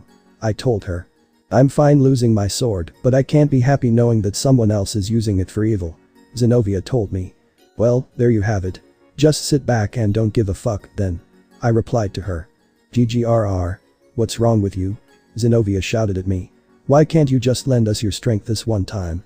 Zenobia shouted, beginning to get frustrated. I mean, to be fair. I do have a pretty good reason not to. Actually, I have two. I replied to Zenobia. Really? And what are they? Zenobia asked me. Number 1. I said, pointing to Zenobia. Number 2. I said, pointing at Kiba. What the heck does that even mean? Zenobia asked me. You two attacked me when I just wanted to make some cupcakes. And why would I want to help someone who isn't even my friend? I said to Kiba with a cold look on my face. Kiba sighed and decided it was time to use his final trump card. We still have one more shot. Go get him. Kiba told her. She then walked up to my counter to put in a word for Kiba. Issei. Kaneko called out my name. Hey Kaneko. What brings you by? I asked her. President asked me to convince you to come with us on a mission. Kaneko lied to me. Really? So Ria set this up? I asked her. Yes. She changed her mind and wanted us to go after the stray exorcist. Kaneko told me. Okay, then. Where should we meet? I asked her. Right now, our plan is to expand our numbers, but we'll call you when we get to the location. Kaneko told me. Okay. Here, have some food. I offered, serving her a plate of what I had just cooked. She smiled and took it to go. Once everybody left, I took out my phone and called Riaz. Hi Issei. Riaz answered energetically. Hey, Riaz, do you plan on helping those church girls that came by the other day? I asked Riaz. They said they didn't want us getting involved, so that's what we're gonna do. Riaz told me, proving my belief that Kaneko was lying to me. Oh. I see. I answered in a sad tone of voice. Issei. Is something wrong? You can talk to me about it if that helps. Riaz offered. No thanks. I'm good. See you later. I told her, hanging up the phone. Even she's lying to me. I muttered to myself. I shouldn't care if they lie to me or not, but for some reason, it hurts more than usual. I thought to myself. I went on with my business and decided to wait for Kaneko's call. It's midnight. If there's ever a time to ask for a vampire's help, it's at night, when they're the most active. I thought to myself. Ah. I sighed. I wish I could sleep properly during the night. It sucks. I sighed, looking toward the sky. I also wish I could remember what happened last night after I ran into Kiba. What really happened last night? I wish you were dead. Kiba shouted at me, finally letting go of my shoulders. I fell to the ground, full of defeat. The air filled with silence as Kiba stared at my still body. You know. I sniffled. Hearing that from some random classmate I can deal with. But hearing those words from someone that I thought was close to me. That hurts. I think that's the first time you've been honest with me through our interactions. I replied to Kiba, getting up from the floor. Don't ever call me your fucking friend ever again. I told him as I walked out of the alley with my hands in my pocket. My eyes began to glow the color of red. As I looked back into the alley and I saw Kiba screaming at himself, I smiled and walked away. No time for sacks of shit. I have bigger fish to fry. I told myself as put on a black cloak I disappeared into the night. Eventually, I caught up to Fried. I mean, it wasn't hard to do considering how slow he is. Hey. I whispered into his ear. He froze and then suddenly backflipped away from me. I walked over to him and took my stand. Well. Look what we have here. A new devil scum. Ah well. Time to tear you a new one. Fried screamed maniacally. He dashed toward me and immediately went on the offensive. I disappeared and swiped the sword from his hand with my quickness. Huh? He reacted, looking around trying to figure out where his sword was located. Looking for this? I smiled, using magic to place it in a storage only accessible to me. How can this be? Fried shouted as he whipped out his weapons of light and began sprinting toward me once more. He shot his light gun and I dodged the bullets like dodgeball. Weave, duck, weave. I said as I did said actions, dodging his attacks like they were nothing. Grrrr. He growled as he began rushing me with his light sword. I disappeared from his sight and he started looking around for me. Don't think I don't know you're here. I can still feel your dirty little presence. Fried shouted. Nice bluff. But it won't always work on people. I whispered to him, my voice panning from his left ear to his right. He turned to his right, where my voice stopped, discovering I wasn't to his right. Wrong way, idiot. I told him from his left, swiping at his legs, causing him to trip in a puddle. What the? Fried growled. Man, this is fun. But I've had enough. I've gotten what I wanted. I told him, disappearing from the fight. Now he really is gone. PSSH. I can't let him go though. He'll kill me if he finds out I lost it to the hands of some filthy devil. Fried sighed, thinking about how fucked he was if he didn't retrieve the sword. Now, on to my new targets. I whispered, following Zenobia and Irina. I whispered in both of their ears. They froze out of fear and they immediately were on their guard. Who's there? Zenobia shouted. I walked up toward them and I exerted a little bit of my aura. That aura? Irina noticed. Zenobia, we have to run. We can't defeat him. Irina warned Zenobia. You're right. Come on. Not so fast. You have something that I want. I told them, swooping in from above and grabbing their Excaliburs. Our Excaliburs? Zenobia shouted as she watched me put them in a magic storage. Thanks. Bye. I waved at them, disappearing into the darkness. Present. Damn. I can't remember shit. I said, being unable to recall the events of last night. Well, if I forgot about it, it probably wasn't even that important, right? As they say. I told myself. Suddenly, I received a text from Kaneko. It said, right now with a location. I guess it's time to ignore it. I said, disregarding the text from Kaneko and going to sleep. They're gonna get their asses handed to them. I sighed as I closed my eyes and closed up my sleeping bag from the inside. I went to school the next day and actually met eyes with Kaneko multiple times. She had a look of anger on her face and she was choosing to ignore me throughout the day. When we got into Orc room, she sat on the opposite table of me and said, you weren't there. I replied to her. Yeah, because you lied to me. Her eyes go wide and then she blushes full of embarrassment. Trying to act like Ria's set this up.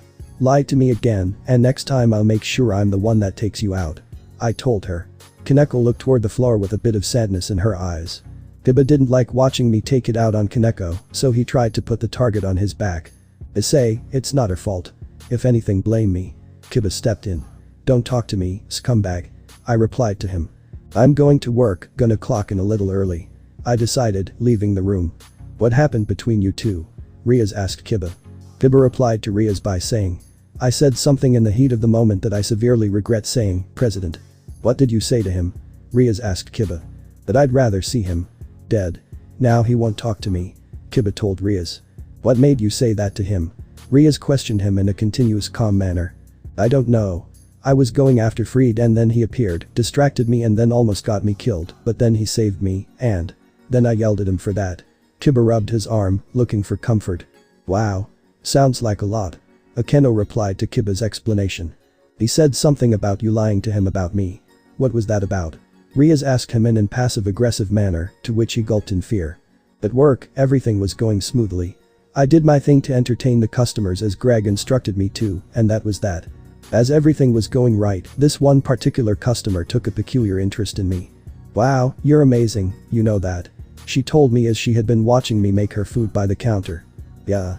I've been told," I replied to her, uninterested in our conversation.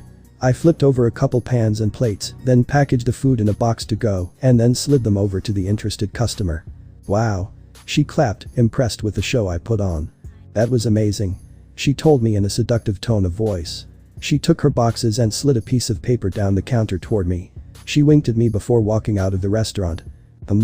You interested in her?" Craig asked me. Not really," I said, taking the piece of paper and throwing it in the trash, completely disregarding it. "Are you sure? She seemed really interested in you," Craig told me. "Nah. She was just interested in the way I cook," I told Craig, brushing my thought to the side. Craig grabbed the piece of paper out of the trash and handed it to me. I sighed and decided to take a look at the paper. "It's a phone number," I realized. Maybe she wants some tips, either way. This doesn't happen often to people. Give it a chance. If it works out, it works out. If it doesn't, then it doesn't. The important thing is that you try," Craig told me before walking away to the back. I took another look at the piece of paper and then put it in my pocket. When I was done with my shift, I decided to walk back to my camp. I pulled out the piece of paper from earlier. And after a long bit of pondering, I decided to call the number. Because the paper was all scrunched up, the numbers were hard to see. So for all I knew, I could have entered the number wrong. Nonetheless, I called the number and my phone began to ring. And it rang. And rang. And rang. Until I got sent to her voice message. Must have entered it wrong, I thought to myself. Immediately after that, I started assuming the worst. Or maybe it was just a troll and she gave me a fake number. I sighed as a look of sadness began to descend on my face. But suddenly, my phone began to ring. Because it didn't have caller ID, it was just a bunch of numbers. Wait. Then I noticed that those numbers looked familiar. I took out the piece of paper and looked at the numbers. They looked exactly identical. I answered the phone. "Hello, Issei." She answered the phone, calling me by my name in a seductive tone of voice. I was about to freak out, but then I remembered that we had this new policy where we have to wear name tags on our uniforms. In this case, it being my stupid dress. "Hey. You gave me your number earlier, right?" I asked her. "Yeah. I was really interested in you," she told me, sounding very suggestive with her tone. "Oh really?" I stuttered as I replied to her. Her voice was just so alluring, and when I really think about it, she didn't look half bad neither. "Yeah, listen. I want you to come over to my place. You know, teach me a little bit of stuff. Call it a date." She proposed an idea to me. What stuck to me about it the most was that she called it a date. "Yes, sure. Sounds great," I replied to her. "Awesome. I'll save your number and text you the address," she told me. "Wait, before you go. I didn't get your name," I requested, knowing it might have been a long shot. "Oh, crap, I'm sorry," she apologized to me. "My name is SERAFALL. But feel free to call me Sarah if you want," SERAFALL told me, telling me her name. "Wait, before you go. I didn't get your name," I requested, knowing it might have been a long shot. "Oh, crap, I'm sorry," she apologized to me. "My name is SERAFALL. But feel free to call me Sarah if you want," SERAFALL told me, telling me her name. "Great, see you then, Sarah," I said to her as she hung up the phone from the other side. Ain't that a bitch, huh? I thought to myself. A girl who actually had the guts to give me her number and request cooking assistance. Who says I need permission to spend time with people? Well, I'll have to ask Greg for some time off, but that's really it. The next day, I followed the address using a GPS and ended up at her door. Or at least, that's what I hoped. "Okay, you got this," I told myself. I knocked on her door, and within a few seconds, the door was opened. And what waited for me on the other side of the door was certainly a surprise. "Oh, hi. You're here." Sarah greeted me with a smile on her face. My words ended up being stretched. Sarah was wearing an apron with what looked like nothing under. Come in," Sarah requested, allowing me to enter her home. "Oh. Nice nail polish," Sarah noticed. "Thanks, a friend did it for me. It was involuntary," I told her as I took off my shoes and walked over to the kitchen. "I see," Sarah chuckled. "So, what are we making?" Sarah asked me. "You're not vegan, are you?" I asked her. "Nope. I love meat," Sarah said in a suggestive manner. "Well, thank God I brought us some meat. 'Cause we're gonna be making some spicy chicken," I told her. "Wait. Before we start I need to go get something. Sarah remembered, attempting to run up the stairs. Unfortunately she would end up tripping on them and she tumbled down the stairs. Ow. Sarah shouted as she stopped at the bottom of the stairs. Oh, shit. I shouted, running over to her. Wait, why is she in her underwear? Aren't I a guest? More importantly. I shook my head. I ran over to her and carried her over to her couch. Eee. Sarah seethed in pain. Everything hurts. Issei, you might have to take me to the hospital. Sarah sighed. What do I do? I know there's something I can do, but should I do it? Will she think I'm a freak if I do it? I wondered, looking at Sarah and listening to her groan in pain. I sighed and said, Sarah, can you keep a secret? I asked her. She looked up at me like I was weird, but decided to comply. Sure. Yes, I can. Sarah sighed. Good. I said, picking her up and placing her on my thighs. Listen, Sarah. I mean it when I say to you that I'm a vampire. I told her. Yeah, and I'm a high-class demon. Sarah replied sarcastically, but her eyes soon widened as my fangs began to show from my mouth, and I brought her neck closer to my mouth. Well, what are you doing? Sarah questioned me in fear. Just relax. The pain will be gone soon. I whispered to her as I stuck my teeth in her neck. The pain began to disappear from her body, and her bones began to heal. Confusion filled her mind as she watched all the bruises on her body disappear. What's happening? Sarah wondered as she opened and closed her fists. I took my fangs out of her neck and the hole my fangs left in her neck began to heal. How do you feel? I asked her. She got up from my thighs and started walking around and using every part of her body possible. Wow. That's amazing. How do you do that? Sarah asked me, hugging me tightly. Let's call it one of my special powers. I winked at her. We should probably get back to cooking, right? I suggested. Oh. Right. That's what you're here for. Sarah chuckled as we attempted to laugh off the previous event. You know, you're surprisingly good at this. Sarah told me. I mean, I guess. I smiled. You wouldn't mind if I called you later for more cooking tips, right? Sarah asked me, putting on her best puppy dog eyes for me. Sure. I have to go right now, but call me if you need anything. I offered. She waved at me as I exited through the front door. As I arrived at my little camp, I reflected on what happened at Sarah's. She was nice, I guess. She didn't freak out when I told her I was a vampire. I mean, anything not to pay a terrifyingly high hospital bill, right? I thought to myself out loud. Nonetheless, I think Craig was right. I think she does in fact like me. She was definitely flirting with me a little. Not to mention the fact that she chose to wear an apron. And only an apron. I thought to myself out loud once more. The thoughts kept on rolling in as I approached my camp. I sat down and decided to set up a little roof over my stuff because it was raining once more. The rain must have it out for us. I thought to myself. It's been raining non-stop for a while, which is why everything's been mostly on the wild side in the town for a while. Issei. Riaz softly called my name. I turned toward her to greet her. Oh. Hi Riaz. What a surprise. I said to her. How'd you find me? I asked her. I followed your aura. Riaz chuckled. I noticed my terrifyingly noticeable aura and then I made it less thick and potent in the air. I see. Do you need something? I asked her. Yeah. Could you? Ria's words suddenly stopped coming out of her mouth. Comfort me. She continued. Comfort? If that's what you came here for, you've come to the wrong person. I'm not really the person to be around when looking for comfort. I told her, denying her request. Please. Riaz begged under her breath. I guess I can't just turn her down right now. She looks like she needs this. I thought to myself. I looked at her, sighed and then I opened my arms. Come here. I said, rolling my eyes. A little smile appeared on her face before she wrapped my arms around her neck. With her now sat right in front of me, it's impossible to now sneak a little whiff of her hair. I made sure I was silent, yet she still caught on. You're sniffing my hair again, Issei. Riaz told me. She knows. I thought to myself. How do you know? I inquired her. I can feel your breath. No matter how quiet you are, I can still feel it when your nose is in my head. Riaz told me. I see. Well, it still isn't gonna stop me anyway. I said, taking in a big sniff of her hair. Riaz giggled as I ruffled up her hair a little bit. I'm sorry for just noticing now, but you're not in our usual school outfit. I pointed out. We're allowed to wear whatever we want outside of school, you know. Riaz told me. I've just never seen you in jean Jim's shorts. Or a crop top for that matter. I pointed out. Do I look good in them? Riaz asked in a seductive tone of voice. They show so much of your legs. I whispered, sliding my hands down her body toward her thighs. So yeah.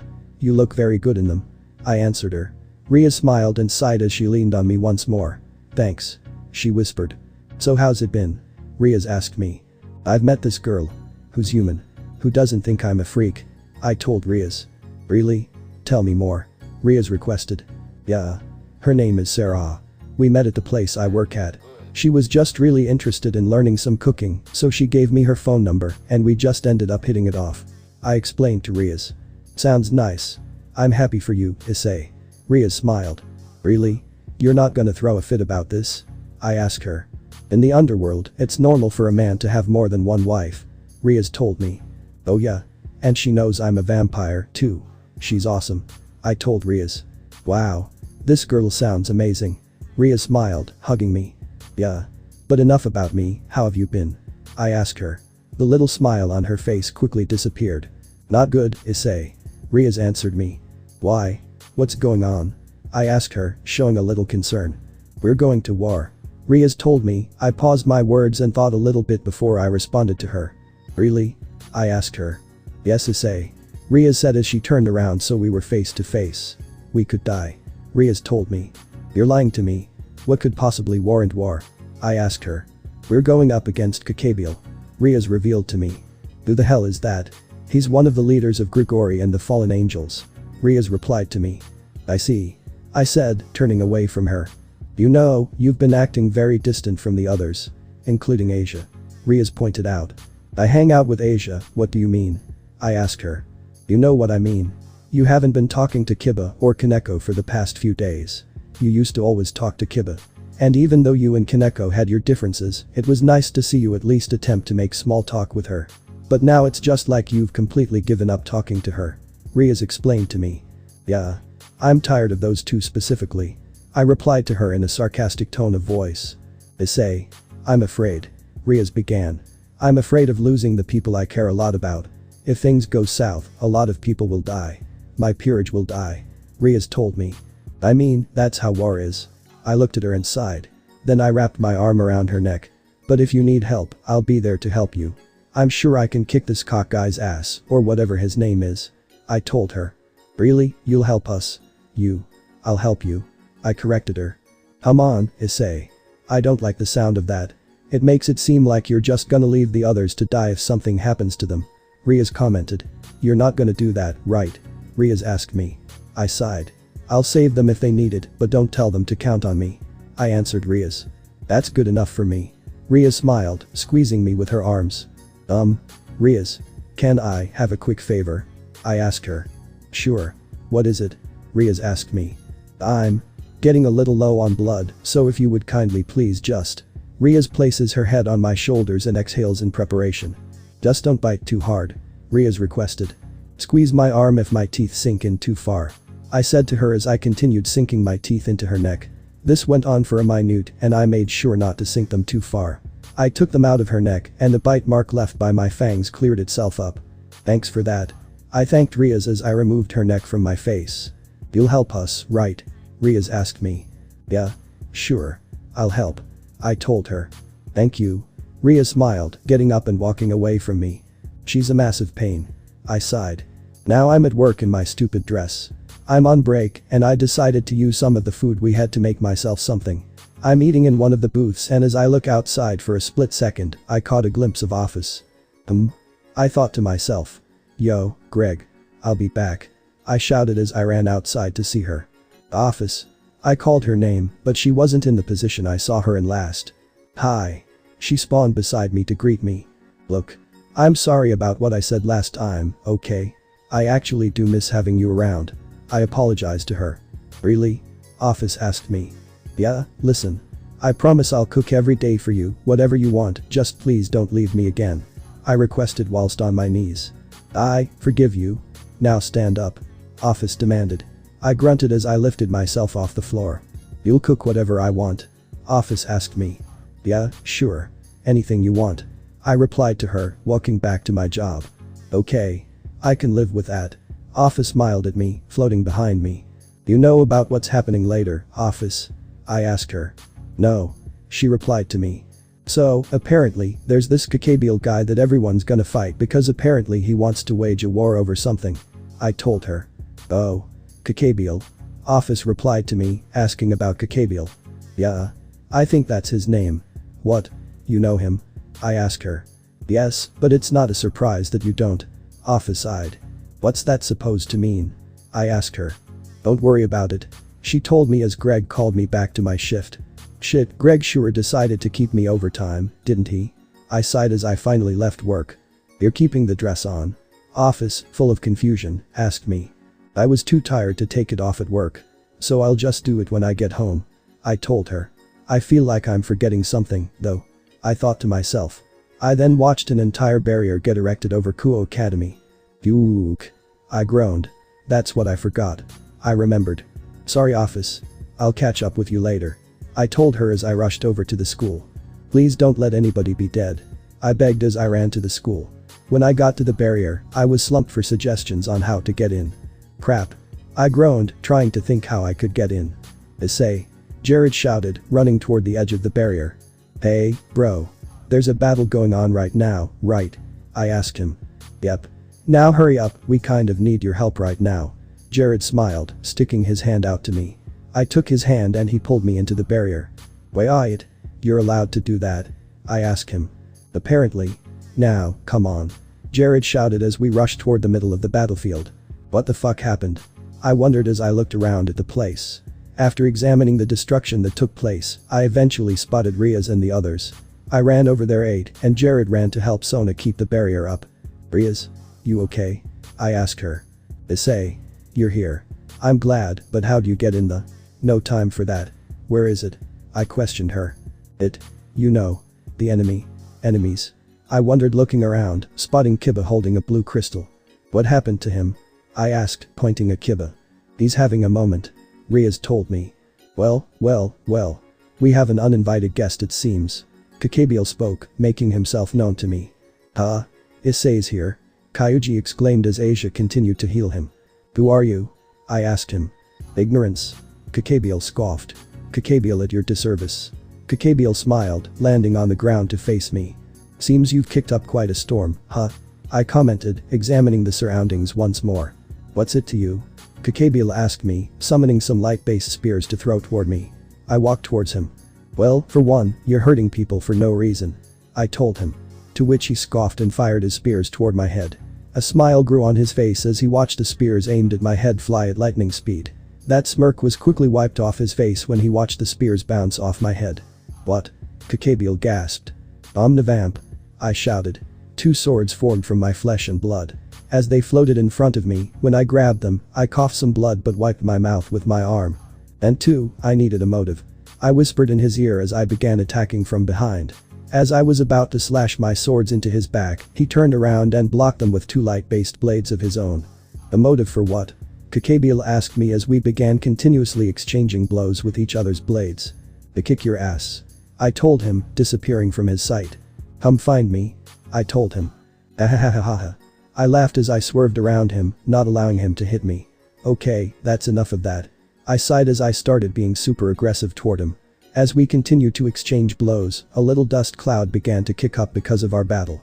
You're not bad for a little brat, you know that. Kakabiel smiled as he blocked my sword's attacks.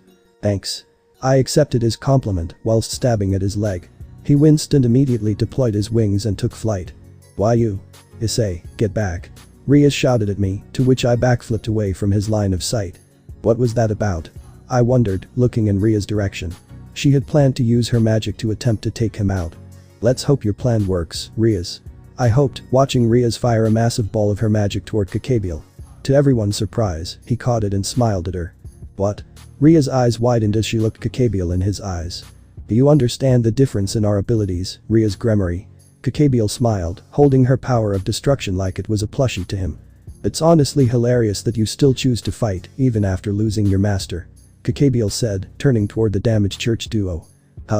Is he talking to me? Oh. No, he isn't. I wondered, looking toward Irina and Zenobia. What does that mean? Zenobia asked him. Answer me, now. Zenobia demanded. Kakabiel chuckled, and his chuckle slowly transitioned into maniacal laughter. Everyone, including me, awaited his next move. Oh, that's right.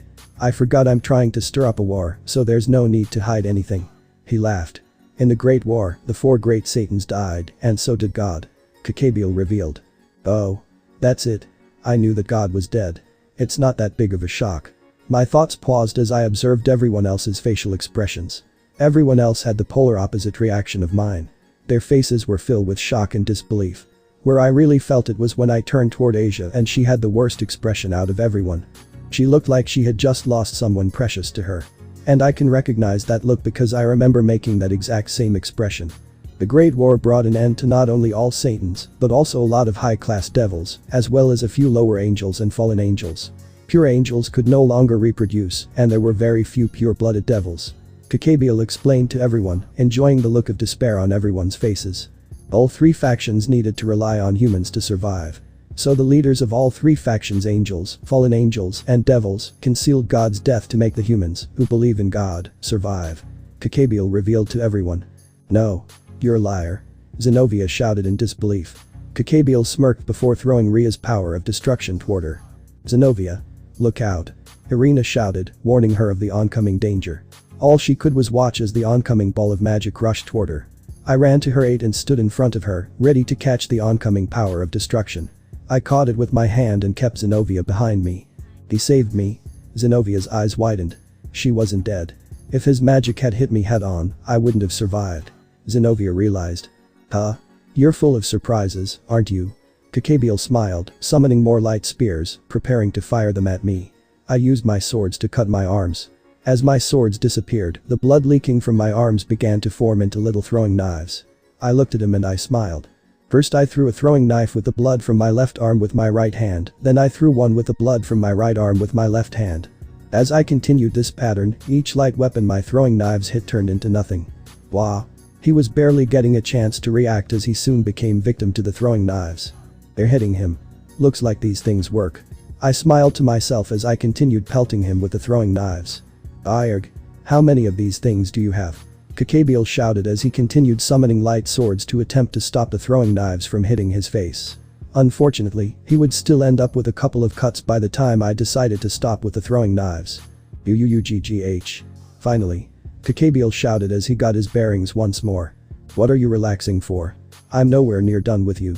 I said as I revealed Rhea's ball of destruction. Boost. Boost. Boost. Boost. With each boost, it continued to grow exponentially bigger until it was half the size of the barrier. What is that? Sona asked as everyone's eyes widened, watching from afar as the ball of magic grew larger and larger. Boo. No. What are you? I've never seen a being like you before. Kakabiel shouted as he flew backwards away from the power of destruction ball. Let's see if you can survive this. I commented, throwing the ball of magic toward Kakabiel. Suddenly, the barrier shattered. But not for the reason everyone was thinking. Divide. The ball of magic's size was cut in half, but its speed didn't decrease at all. In fact, it did the opposite. As a last line of defense, Kakabiel summoned light swords around him in a circle formation and used his fallen angel's wings to shield him from the oncoming blast. The power of destruction hits him and he screams in pain. He falls to the ground being defeated by the blast. Huh? Did I do it? I wondered as I approached his body. As I looked at Fried's unconscious body, I noticed the fused Excalibur in his hand. And when Zenobia grabbed it, it split into 3 pieces. Nightmare, rapidly, and transparency. Afterwards, I fell unconscious for a few minutes. But when I got back up, I was about to be stepped on. Edoop. I shouted to myself for my body to move. To which it did, just barely in the nick of time. I have questions for that stray exorcist as well. They said as they swooped down to retrieve Kakabiel and Fried. The White Dragon Emperor. Rhea's uttered. The what? I asked her. Empress. She corrected Rhea's. Empress. As in woman. Wait, I'm confused, did we win? I wondered, looking at the balance breaker in front of us. I'm not here to fight today, rival. She told us, carrying Fried and Kakabiel on her shoulders. Rival? So you are here to fight. I commented, summoning my blades from my blood once more. I'll be sure to chat with you later, rival. Right now, I have a job to do. She said to me. Good to see you well, Albion. Drake spoke. I see you're also well, Drake. Take care of yourself as well. Albion bid Drake farewell as they took off to the sky. Is it over? I sighed, putting away my flesh-made swords. I fell to my knees for a few seconds, but then got myself back up. I feel so motion sick. Why? Is it because of all the blood I used? I wondered as my vision blurred in front of me. I looked around and witnessed all the destruction I had caused. I sighed and started feeling nauseous, but I kept on swallowing it back down. Don't throw up here. Anywhere, but here. I begged to myself as I dragged myself toward everyone. You all okay? I asked them. Yeah. We're fine. Kyuji said, full of attitude. I see. Good to know.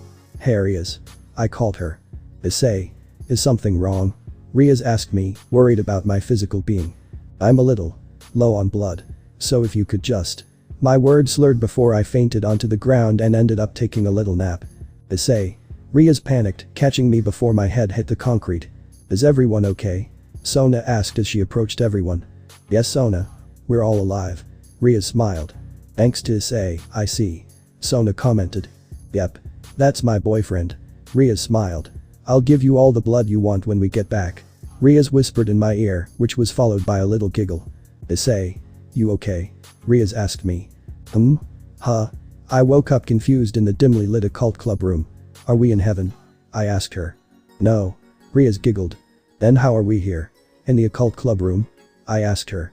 Sona works fast. And I had Kaneko carry you here. But you might want to apologize to her when you see her. Riaz told me. Why? I asked Riaz. You threw up on her.